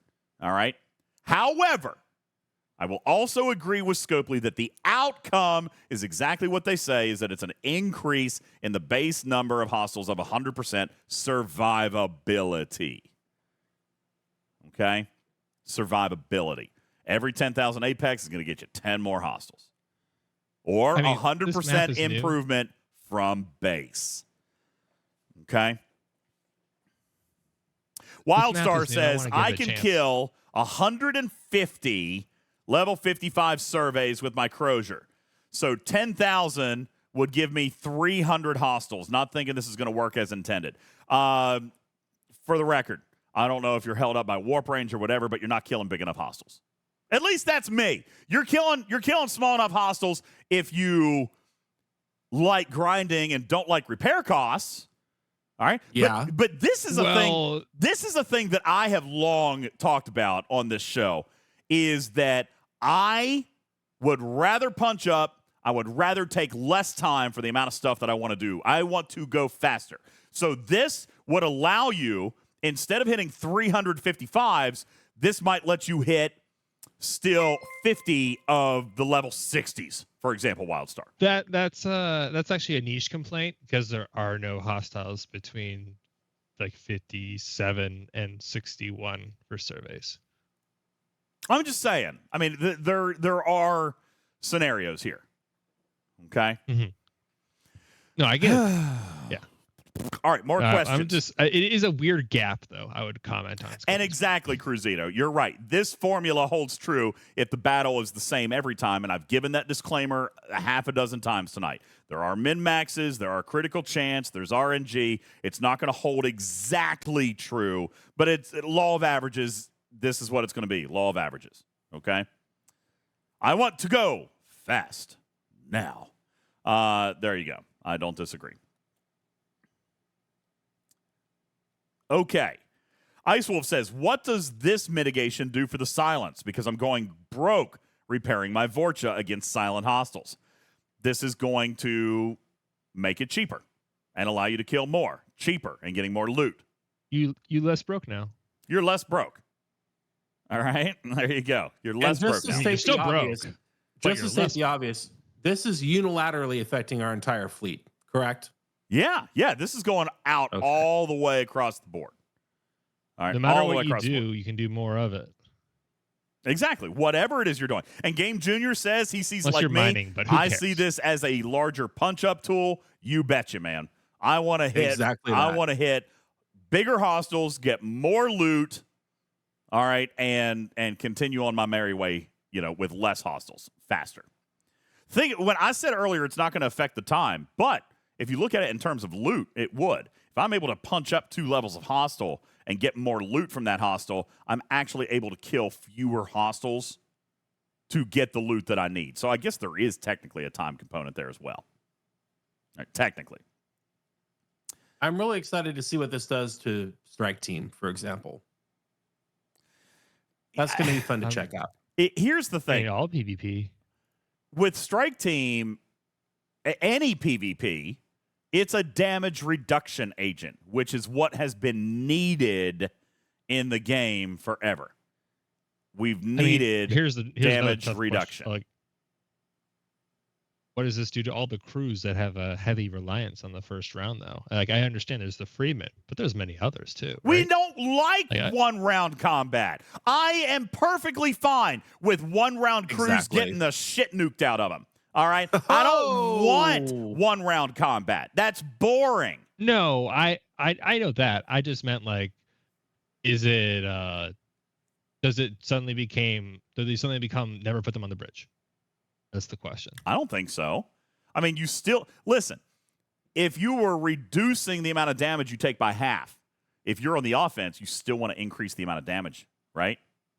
Yep. What I'm trying to do here is engage with the loop to increase my Apex armor through research or artifacts or forbidden technology or any one of another half dozen ways to do in this game. But offensively, I still want to do max amount of damage as possible. Because if I don't do max amount of damage, it's going to be an even slower battle, and they're going to kill me first. PvP is still going to be about damage output. All right? But there could be a below deck. There could be another DJ, officer. What is wrong with you? Nothing's wrong with me. I'm just saying I still want to focus on damage, but there could be an officer or an artifact or forbidden tech or something that's going to give me an edge in defense now with the Apex barrier, and I'm going to have to balance that. Do I run Freeman with all offensive capabilities and no defense? Well, I'm going to land a big punch on them, but if they're running an emphasis on defense, then they may outlast me defensive-wise. This is actually going to put some crew jitsu back into the game. It's not going to change the meta crews, but it does mean that we are going to have to look at firing patterns now. We're going to have to look at some of the crews, and we're going to have to crew for our target, which, my God, happened 4 years ago in this game. Indeed, it did. And it might even get us past the problem of who he or she who clicks first will automatically win. It should. All right, it should. Jason says, this sounds great for G6 hostels. Those G6 PvE hostels are no joke. I agree. Wham says, I don't know, it might be a little aggressive saying this fixes PvP. And I'm not, by the way, I'm not saying that it does. I'm saying this is yet another puzzle piece. You say this is not enough to fix the problem, and I think agree, especially early. But it's another item in the PvP repair toolbox. It's another piece of isolated defense. It's another piece of added to Ana. It's another piece added to the Cephalocask. It's another piece added to damage reduction. Like, it's another piece. It does not fix anything singularly. I agree, Otter. Fix is such a strong to be honest, word. It contributes. Just like everything else this year, it looks like a step in the right direction. It is a step in the right direction. And, by the way, Jonathan says it's going to make the gap wider based on spend, I think. I think in month 1, you're right. But from what I've seen, barring the Prime, from what I've seen, this is a very grindable tree. If Jonathan goes out and spends $5,000 tomorrow, he's going to get it now. But I can still catch up eventually. It will kind of cap out. All right. Of course, by that time, there'll probably be other stuff for him to spend on. So hopefully he gets a phone call from his accountant. Like, the hell, man. Yeah. I'm just saying, like, yes, it'll widen the gap when he pays for it. But at least this is something grindable that I can catch back up with eventually through engagement. All right. Until he buys more. All right. Jonathan Ingram, you may diminish over time. You know what? Okay? Yeah, your advantage will diminish over time. The more that I grind it out, your advantage will diminish. Oh. All right. Falcon Paul says, DJz, with this, are there any disclaimers that it won't work versus certain hostels? And can Beck confirm before I ask my question and point out a major benefit? It does not work in armadas. That is the only area it does not work in is armadas. So go ahead and ask your question away. I was probably thinking of. Commander Green says, did I miss it? Did you talk about how to get the research loop through engagement, or are there cooldown timers? I'm sure. I have not talked about the loop or the refinery tonight, as I am not authorized to do so. But tune in tomorrow morning for a video. Tune in tomorrow morning for a video. There is one goal I have with this Apex armor that I am not ready to reveal. Because Scopely would be like, no, don't do that. So I'm not ready to reveal it until I do it. But once I do, I will. If this can do what I can think it does. Blue talking in riddles. But he does say he likes new loops because he likes to learn how to break them.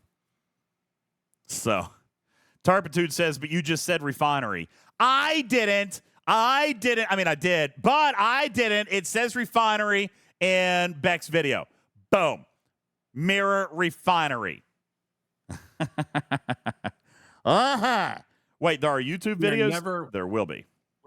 We're never getting a screenshot again. Researches and you got refineries. What else? No, listen, I am being told, I was told tonight before the show that there were Easter eggs intentionally left in this video. I mean, there were. These are great Easter eggs. Were they intentional? We don't know. We have been able to extrapolate a ton of information. Based on this 2-minute and 41-second video. And you guys make fun of me because I don't just watch it. This is why we don't just watch it. We break down. That's right, Beck. She's like, you all complain that we don't give you anything. This gave us the whole freaking loop, practically. All right? In 2 minutes and 41 seconds. Obviously, it's going to take me a little bit of time, Griffin, to break this thing down.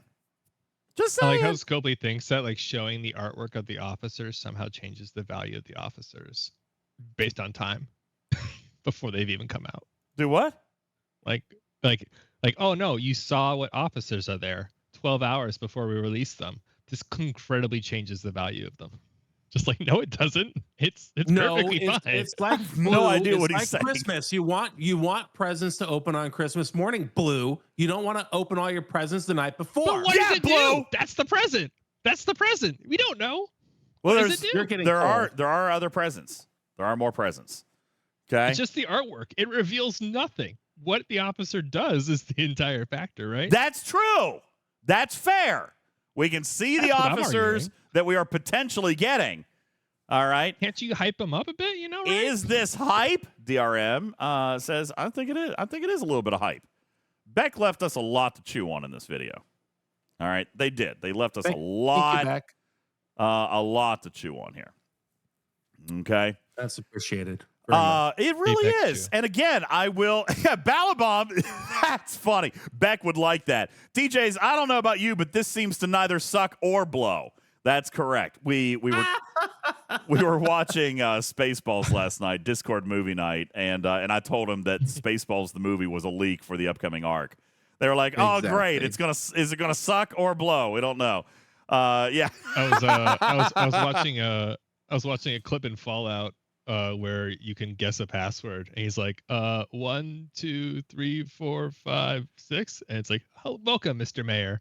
Yeah, only an idiot uses that on their luggage. It sounds like something an idiot would use on his luggage. Oh, that's the same one as my luggage. Yeah.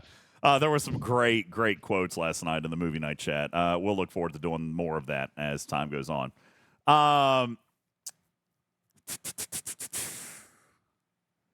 Oh yeah, I can't read that. Ooh. All right, you know what? I'm going to summarize that by saying there's going to be a significant amount of Apex Barrier available on events this month. I like it.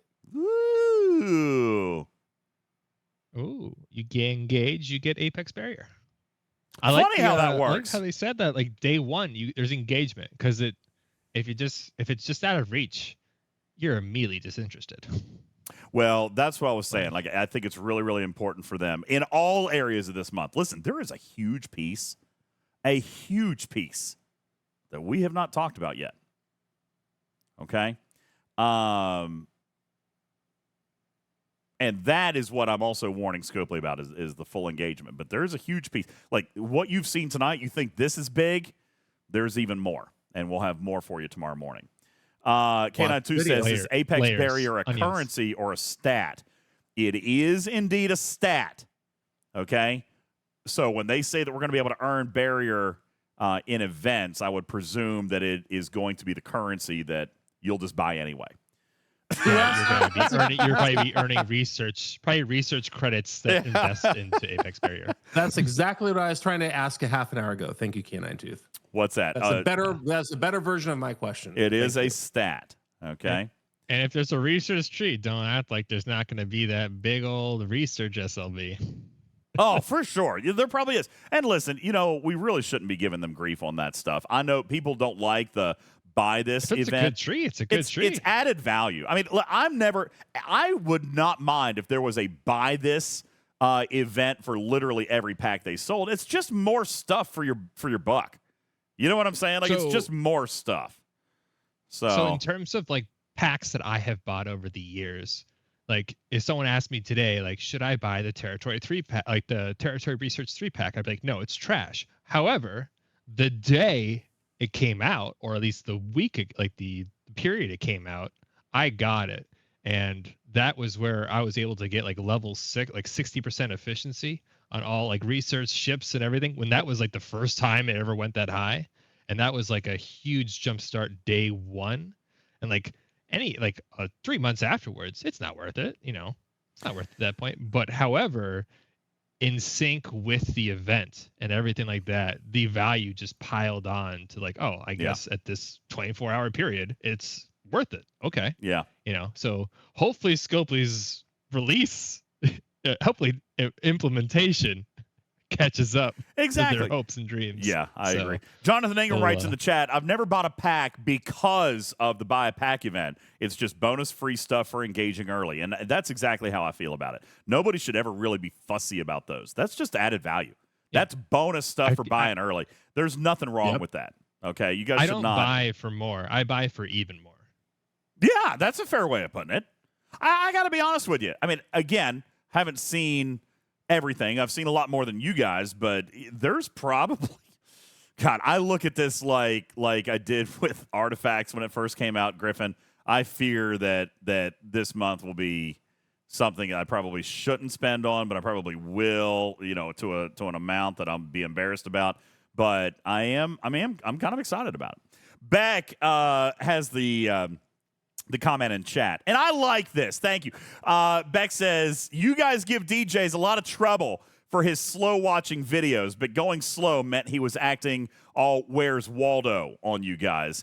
Anybody else? Oh, that is so sweet. Anybody else would not notice everything that he did. I love it. See, she intentionally laid Easter eggs for our audience. You hear that, everybody? She laid Easter eggs for you guys. And we just had to go find them. All right, there you go. So Beck is like the Easter Bunny. Beck is the Easter Bunny. All right. Andy says, so the events are going to give out Apex stats. No, I don't think that's how it's going to work, Andy. As mentioned, stats are, it is a stat. The events are probably going to give the currency that we're going to use to earn the stats. Remember, we saw this up here. Like there's common, there's uncommon. We saw down earlier with the prime mirror research efficiency that there are multiple currencies to use in this. We see common, uncommon, and rare just in this one screenshot. And for those of you, again, in podcast, I'm rehashing one of the screenshots that we posted in the graphics room earlier. We already can see that there's common loot, uncommon currency, rare currency, and probably epic currency, because I see a fourth one in there. I see a purple. No, I've seen the icons, and there's even one more beyond what's in that Prime logo. Oh, you doing naughty things? Is that what you're doing? Oh, I'm just reaping the naughty things. You seeing naughty stuff? All right. Yeah, but you know what? I do it for the sake of the charts. For the sake of the charts. Yeah, we're digging deep. Digging deep for the sake of the charts. All right. Will there be an even bigger flow chart for different currencies in the full patch notes? Probably, Tarpitude, because as much as I love Mr. Tiger, he does love his currencies. All right. Oh, he sure does. He loves his currencies. He loves his He does love his currencies. All right. And he's Scopely old school. He's old school Scopely. He's like, oh, you got a problem. Just throw a currency at it. He designs great stuff. He designs great stuff, but he does love his currencies. I actually was joking earlier today with Griffin. I am pretty sure, if I'm counting all this up in my head, there's like, what did I say? 14 or 15? A dozen or 14. However, 14 currencies. I have complete faith, because you have to remember it was Mr. Tiger who gave us wonderful Easter eggs, such as in the Voyager loop, those Borg systems to get all of those faction credits. And he has in the patch notes. That's right. He has told me that there will be a secret nugget somewhere in this loop that he is not going to tell us about. See, I'm excited for that. Yeah. I truly am. And I'm sorry, Griffin, but I like to point out that little system, I don't know if Tiger intended it to be this way, but it ends up being your primary commendation token sourcing. Absolutely. Oh, yeah. I think it was tweaked down a little bit over the course of time, but yes, even still to this day. Yeah. You get your incursions buff, and you go in there and you just have yourself a great old time getting your currency, and then you get those it's perfect. But in Tiger's defense, I'm imagining he's just someone who's just like worked with Scopely code for years, and he's just kind of like given up of like, in terms of like, the new currency is the lesser evil. Trust me. Just throw the new currency at it. The problem's done. Yeah. I've tried the other way. You don't want to see the other way. It's not good. It's not good. Well, there are. He does love his currencies, and that's true. Putz reminds us. I don't remember if it was Bajoran or Voyager that he wrote, but it had 39 currencies. Okay, that's Bajoran. That was Bajoran. He says at 14, Tiger isn't even trying this time. That's a diet. That's Tiger on a diet. Oh, that's great. All right. But yes, this is another Tiger arc, and I remind you, in less than 72 hours. You will find Mr. Tiger on the stage of this show, answering questions, giving insight into the intent, giving secret hints on how to participate, how to earn extra barrier, how to participate in the feature that is coming up, and a little bit of a sneak peek hint into his hidden gem of this feature, which he has told us he will not outright tell us about, like the Silver Blood Voyagers and the faction messages. he tells us that he has laid a treasure chest mechanic into this one as well. So Is he going to and stream when together he, with us so you can finally get him on stream video? I have no idea. No idea. We're still working on all the details for coming up this Thursday. Hammy is working for me on this, and so we'll find out coming up this Thursday. I don't know that'd be about you great. I hope guys, he but does. when Tiger explains like the intent behind the content, it's kind of like a night and day difference for the content for me. It kind of makes me look at the content in all new light. I really enjoy it. You know, I've always told him, and I wish other game designers would come on and share their insights with us, because I've always found that it really paints the content in a new light when he says, hey, listen, this is what I thought of. I would love to see what you guys are going to do with it, but this is what we were thinking of when we built it. So, you know, hey, I mean, you remember, Blue, last time he basically challenged you to break the loop. He literally said, he's like, that's a stretch goal. Yeah, he literally told you to go break it. All right, so I think it's going to be a lot of fun to have him on. I always love hearing his insights. So He's such a pleasant guest. He communicates so clear. It's like having Mr. Rogers on to explain the loop, and it makes me feel very happy.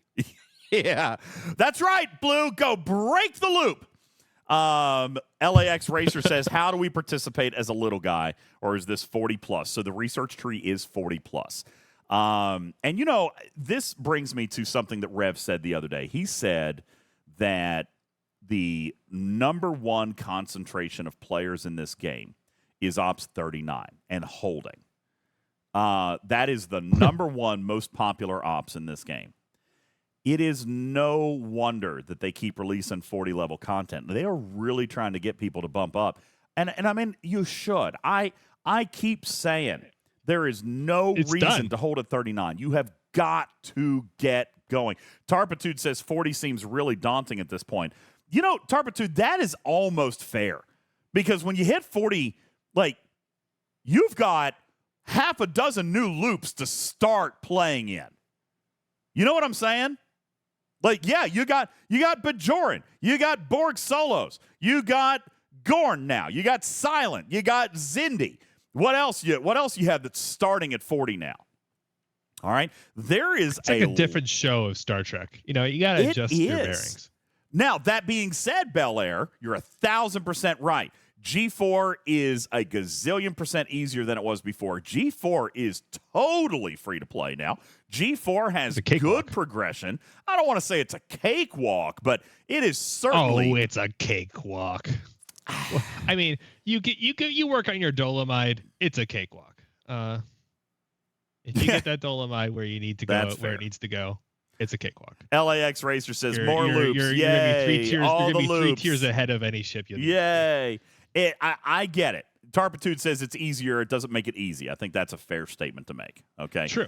Yeah, it's always a challenge. No question there. But it's like the road.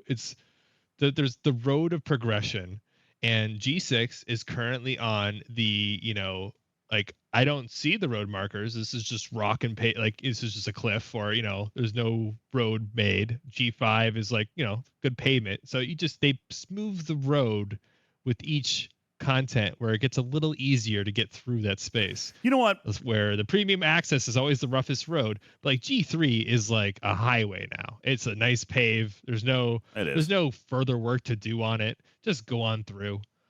You know, and that's when you hit, you know, and, you know, I would say G4 is maybe not a highway, but it's, you know, it's almost there. Okay, I don't think I would go that far. There's gonna be a few traffic jams. Yeah, there's no but question now there. I want to. There's always the rare traffic jams. Ha ha ha. It is a long road. Listen, I do think that this is probably something that we should talk about at some point, maybe when we have a little bit of downtime, is exactly what Lord Neelix is saying here in Tarpitude about Ops 40. Like, there's so LAX Racer says, I'm scared of the number of loops that I start at 40. Here's what I might suggest, and we probably should spend some time, Blue, when we've got Jules, to go through this whole thing. If you're a 39 and you're ready to go to 40, what's the order in which you start? I believe that it's got to be Bajoran. Okay? Because technically that started at 35. And I don't want to get into this tonight. I'm just saying, you're right. You can't get into all the loops, right? Because you can't even start earning the ship. Like, you can't start earning NX01 until you're 40. You can't start doing some of this stuff. What I want to get into is just the factors. So, what possible time do you have to start unlocking the loop? Like, when you start getting the ship blueprints, and then so forth and so on. Well, that's why Bajoran is so key. What's the true start point for Bajoran starts at 35. You can get the ship at 35. So you start with Bajoran. And you know what? You're absolutely right. Whoever said this, and I missed it. I'm sorry I missed it. I can't remember the name. But Bajoran is what made G4 easier.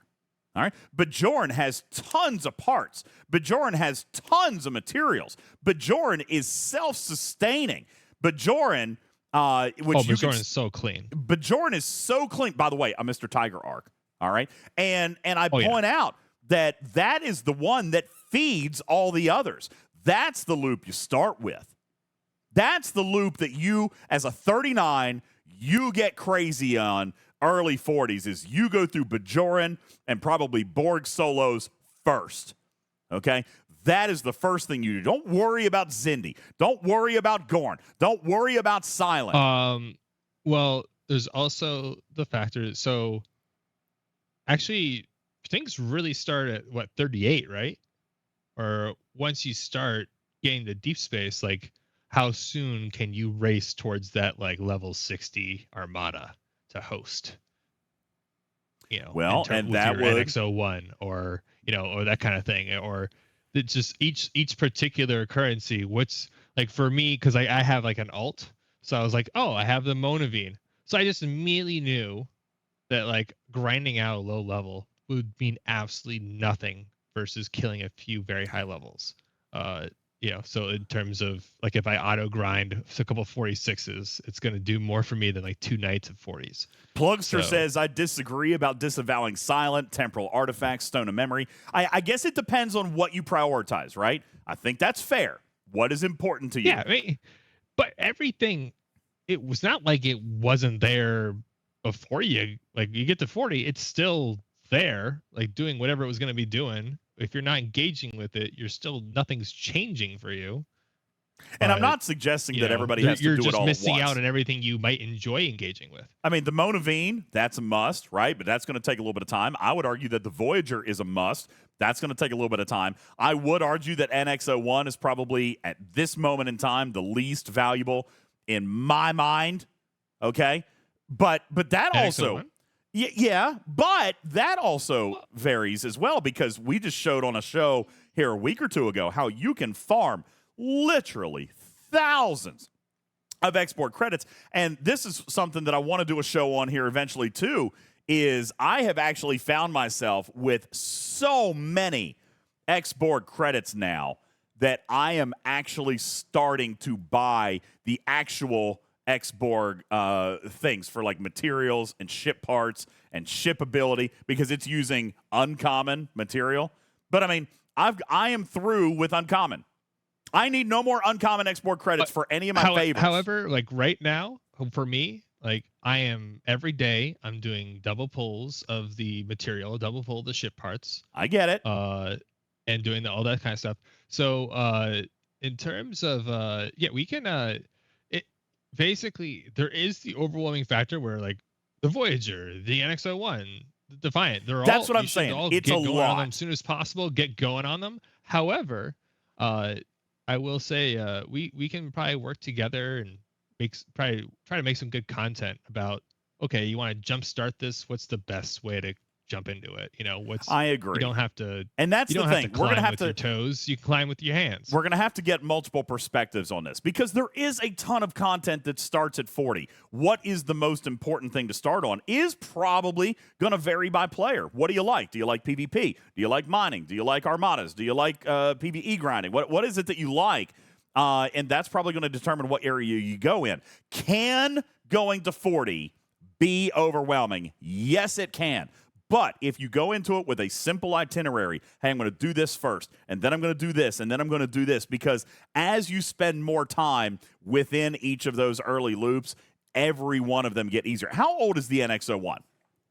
Now, granted, let me remind everybody, I was given the NX01. Okay, I did not pay for it, so I know I've missed out on 100 days of grinding it out. It was given to me, but once you have the ship, it came out. It's 5 months old. Thank you. 5 months is how long, and I spent zero on this ship. It was given to me. I spent nothing on the ship itself. I didn't spend anything to upgrade it. I have not bought credits. I have not bought favors. I have not bought nothing for the NX01. Okay? None of it. 5 months, and I am now farming thousands of export credits a week, enough that I am now breezing through my favors and still returning and pulling these material and parts bundles every single day now because of how the multiple currency, shout out Mr. Tiger, because you outgrow the early levels of currency. We've already talked about the Xborg update with the common credits, right? For the Tally or the Meridian or the Bajoran or the Mantis or this or that. Yo, what's up, Megalomech? Yep. All right, that uses the common stuff. We're already doing that. Guess what? 5 months in, dedicating yourself to the loop, and you will be done with uncommon credits.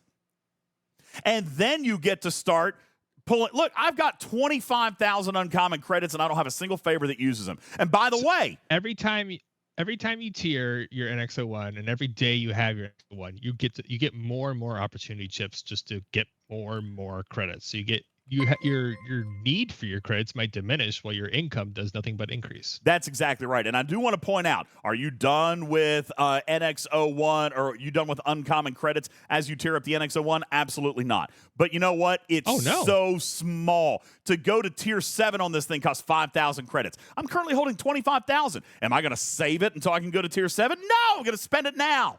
To go to tier 8, 5,000. All right, I have enough uncommon credits right now to max the ship. You know what my holdup is? The ship parts, the ceramic composite. Well, I'm not going to hold those uncommon credits while I'm earning those ceramic composites. I'm going to use them now in the bundles that are going to earn me extra parts, extra materials, extra officer shards. You need everyone, once they get started in the loop, they should see their credits as nothing but flowing, not as like stacks. That's absolutely correct. I just keep them buffered, but it's a raid out. And by the way, you're absolutely right, Cav. At a certain tier, you start to kill the level 40 battleships, which is where this loop gets golden. Okay, tier 5, tier 5. And by the way, I'm 5 months in, so a little slower. I started at tier 4, by the way. A little slower than I would have liked. All right, but at tier 5, and Blue's doing it at tier 4, but at tier 5 for me. With the NX01, this loop just started pouring export credits into my reserve. And by the way, I am 100% like maxing out all my refinery pulls, and I've got weeks of the opportunity chips banked up. And DJ, I am currently tier 6, and I am currently doing it no boost. With no boost, I am tier 5. Going in there, and I need a boost. I just leave. I'm not gonna die in there. You know? Yeah. The Zindies started. Shizman's writes the Zindies started a kick in the teeth, but they've gotten better recently, getting better with the surveys, and I'm feeling really great about the NX01 that I get tomorrow based on this conversation. Shiz, it's going to take a couple of months, but it is guaranteed, and the NX01 is a beautifully written favor tree. I know that people are looking at the number of favors in here, and they're like, God, that's so many favors and so many credits. I have spent zero. That's so many opportunities. Zero I've spent on this thing, and I still have a long way to go, but I have earned a ton of credits through this loop. All right, it is a very good You're not loop. even looking at your opportunity chips. You're probably sitting on a mountain. Opportunity chips? No, because I spend a lot and I pull them. All right, and I'm grinding probably a week or two at a time. If I was looking at my opportunity chips, and we've got to get ready to go, guys. Thank you for helping me burn that last half hour. Let me pull up and just tell you what I'm looking at in opportunity chips. Let's see, that's under NX01. The special opportunity chips, I'm assuming that's what you're talking about. I'm currently holding 580, but that's enough for me to do. That's 2 double pulls. That's no, sorry. It's like 4. 100 per double pull. Yeah, it's 100. But remember, you can do both. I'm doing both. All right, so I'm doing a double pull standard in the safe. I'm doing a double pull in risky. It's very easy to maintain that buffer, I think. Oh, absolutely. 1 cell. 1 day with 1 cell with 1 max fortification on a tier 5 or maybe 4 if you're blue. But a tier 5 NX01 with 1 max fortification, 1 cell, you can get enough to last you for a solid week or 2 weeks. Are we talking aquatics? Yep. Grinding, level 40 aquatics. And that's with the max loot crew? Oh, no. No, you got to use a special crew. But you know what's great about these opportunity chips? Where do they come from? Where do they come from? Do they drop from the hostel? Nope. They come in the loot chest. So you don't care about loot crew. You don't care about loot crew because they drop in the loot chest. Oh yeah, no, it's all about yeah. It doesn't matter how much loot you're getting if you're killing 40s anyways. That's exactly right. Because there's a far superior way to get the loot that the 40s actually drop. That's right. You get 10 per kill. It's a 100% drop rate in the chest. So 10 per hostile, and it costs 100 for a double pull. It costs 200. 20 hostiles every 3 days is what you have to maintain. 20 hostiles every 3 days, and you can feed this loop for thousands of export credits a week. DJs, I made a discovery. It's not the NX01, but it's for the Zindi Armadas. I've done 2 of the rare Zindi Armada pulls, and because I soloed a 58 rare, and so I got a couple pulls out of that. How did you get enough Directus for a rare? You bought a pack. No, I just been able to double pull the. Actually, no, I did. Yeah, you did. Buy you couldn't, like the 2 starts. Remember, didn't we say out. It was 50 weeks when it of first double came pull? out? I did buy like the 2 start one. Like, yeah, whatever that pack was. But that was way back when. However, everyone who pays $50 and completes the territory pass is going to get a rare start. That's going to really change things. But I will say this: in a week, I get about 12,000 temporal disruptors worth of value from those things. Yeah, like I get 12 epic artifact shards, and I get about 3,000 to 4,000 temporal disruptors. J4D says, assuming you've got the right same cooldown as the uncommon. Sorry. J4D says, assuming you have the right officers and researches, what tier does the ship have to be to do that? The most common assertion is tier 5, but Wham and Blue are saying that you could do it at 4, but they are elite players. It's a matter of using the if you're Ops 51 plus, the Titan research has a specific Titan research called Titan Trigger that increases the number of shots you can fire.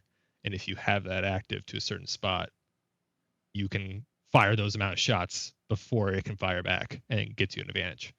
So Stradalorian says, I did it at tier 4, but you must be Ops 51 plus. It depends on whether or not you've got the Titan Trigger research. If you are not 51 plus, then you're going to have to wait, I think, until tier 5. Berlin says, I think it's Ops in the 50. calculator. Yeah, I think it's Ops 50, not 51. What gives Commerce Insignia again? Simulated cubes you spawn with Voyager or the hostiles in that Delta system. It is. It's the assimilated cubes. Delta. They're the same. You get it from the biotoxin poles in the refinery. Yeah, but that's not where you farm it. And from your rare directive, the rare anomaly poles. But then you can also get them from PvE chests from those Borg Scouts. Yeah, that's not where you're farming it from. You'll never get enough there. You've got to farm it from those Scouts are the way. Go to Borgtown and come back with. Yeah, that's what I'm saying. Is those Borg Scouts? Yeah, those are the way. Yeah, but that's going to end up giving you like 10s upon 20s upon hundreds of millions of messages that you'll never be able to use. It would be nice to be able to do those, use those someday. Depending on your ops. I've got millions. Because, I'm a G5 like, and a million. No. It's like that last system is like, it's done. You're good. Like one trip, you're done. It's good. Yeah. But everything up to that system is like work hard. Yeah, it takes a lot. I mean, it gives Well, a lot. DJs, it's about that time. Our friends are going to be on in 5 minutes. Hey, Scribbler, thanks for the resub. Are you streaming yet?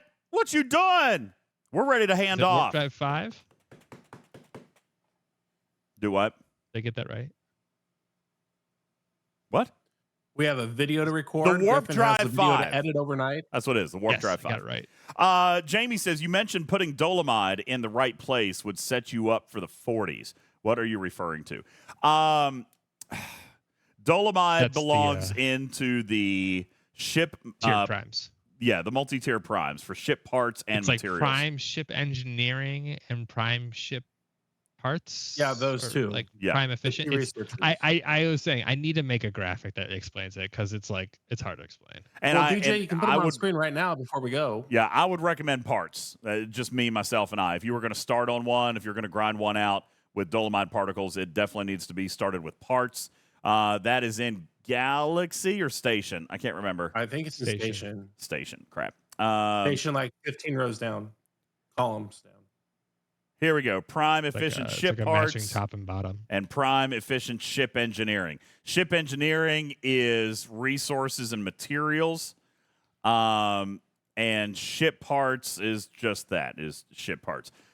Shiz says parts first, really? At the time it came out, when you put $100 to it, it effectively doubled your lifetime effort of efficiency. Yeah, I mean, it's worth it. It's worth it to do it. In one level. But yeah, me personally, I do believe that parts is more of a bottleneck in G4 than materials are. I know that's crazy, It's, but I'm telling you that's so starting out. Yes, uncommon, definitely parts. Rare, you're gonna come back and want to get those materials. It's swing still back to parts. materials for the rare. Still parts. I mean, no, you're gonna want both. Start with still parts. And aim for the game. Work on mats. All right. Yeah. Everywhere it matters agrees. Parts first. Okay. That's it. And I thank all of you for listening. I appreciate it. We've had a great show.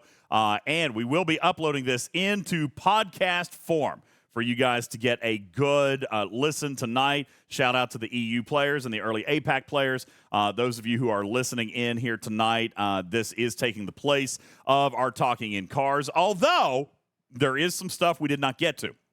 And therefore, there will be a YouTube video that launches overnight tonight. Griffin is going to be working on that. Good luck. I haven't recorded it yet. And like I said, I mean, Make sure everyone sends encouraging messages to Griffin. Yeah, don't distract him. Don't distract him. And there are, You got this. Oh, sorry. Like I said, there's like 15 currencies. So, Wolfwood says, Blue, like I'm all gonna those need that cruise artwork, videos. buddy. Listen, First I know. slide. I keep reminding him about the Lab. cruise videos. He's working on them. What did you get up tonight? You actually launched two I cruise have videos. 3 videos that I put up tonight about the cruise videos. Why don't you go watch those? There's 3 hours worth of content that There dropped you go. today. We got 3 panels up, right? There What did you Great way upload to today? pass the time. What did you upload today? Panels of Discovery, Okay. of Strange New Worlds, and Lower Decks. All right, 3 panels: Any Strange New nerd Worlds, discussions? Lower Decks, and Discovery. Those are They're there. all on the YouTube channel. We'll link it in the announcement. All right, there you go. You have an opportunity to go and listen to that. Thank you guys so very much. I appreciate you guys all tuning in. My name is UltimatDJz as we get ready to head on over. Wait. Scribbler's not online yet. Scribbler, hurry up! Scribbler! Hurry, Scribbler! You gotta hit that go live button. We got 2 minutes. We got 2 minutes. Thank you guys very much. My name is UltimatDJz. This has been your ARC preview, courtesy of Scopely and digital content director Beck Likes Plants. Thank you guys so very, very much. Appreciate you guys tuning in for the show. Thank you guys also very much for hanging out and listening to our content. I hope you got some good understanding of the new mechanics. I hope you got some good math under your belt. And again, do not let the appearance of this formula scare you. Do not let the appearance of this formula scare you. This is a common formula used everywhere in this game. It's just for the first time, Scopely's actually showing it to you on day 1. And I think that is to be applauded. This is going to be Matrix is all around you. The Matrix is all around. All right. I do want to invite you guys to visit the website, TalkingTrekSTFC.com, where you can find links over to the YouTube channel to find our new YouTube videos from Star Trek The Cruise, including panel videos, and coming very, very soon. Probably not tonight because poor guy. The video with Peyton List, which I have been begging for you guys to see her flirting with me. I want you guys to see the chemistry between the two of us. Is that not found? Oh my God. I want you all to see it. All right. He's held this video just to torture me. All right. But no, there's that as well. So I invite you to go check out the YouTube channel. Join the Patreon, where you've got opportunities to join us on the cruise ship next year and get opportunities like that to rub elbows with the Star Trek universe stars. Also, we've got some merch. As a matter of fact, we are in the process of upgrading our merch. Yes.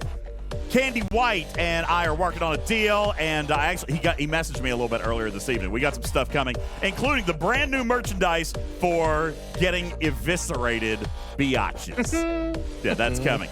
So I invite you to visit our website. You can find all of this stuff from our amazing landing page at TalkingTrekSTFC.com. My name is UltimatDJz. I am your friendly neighborhood cat person. Saying meow for now. I love you, minute, and I'm going to catch you tomorrow night right here on Twitch to break down the Mirror Universe Arc launch. Good night, everybody.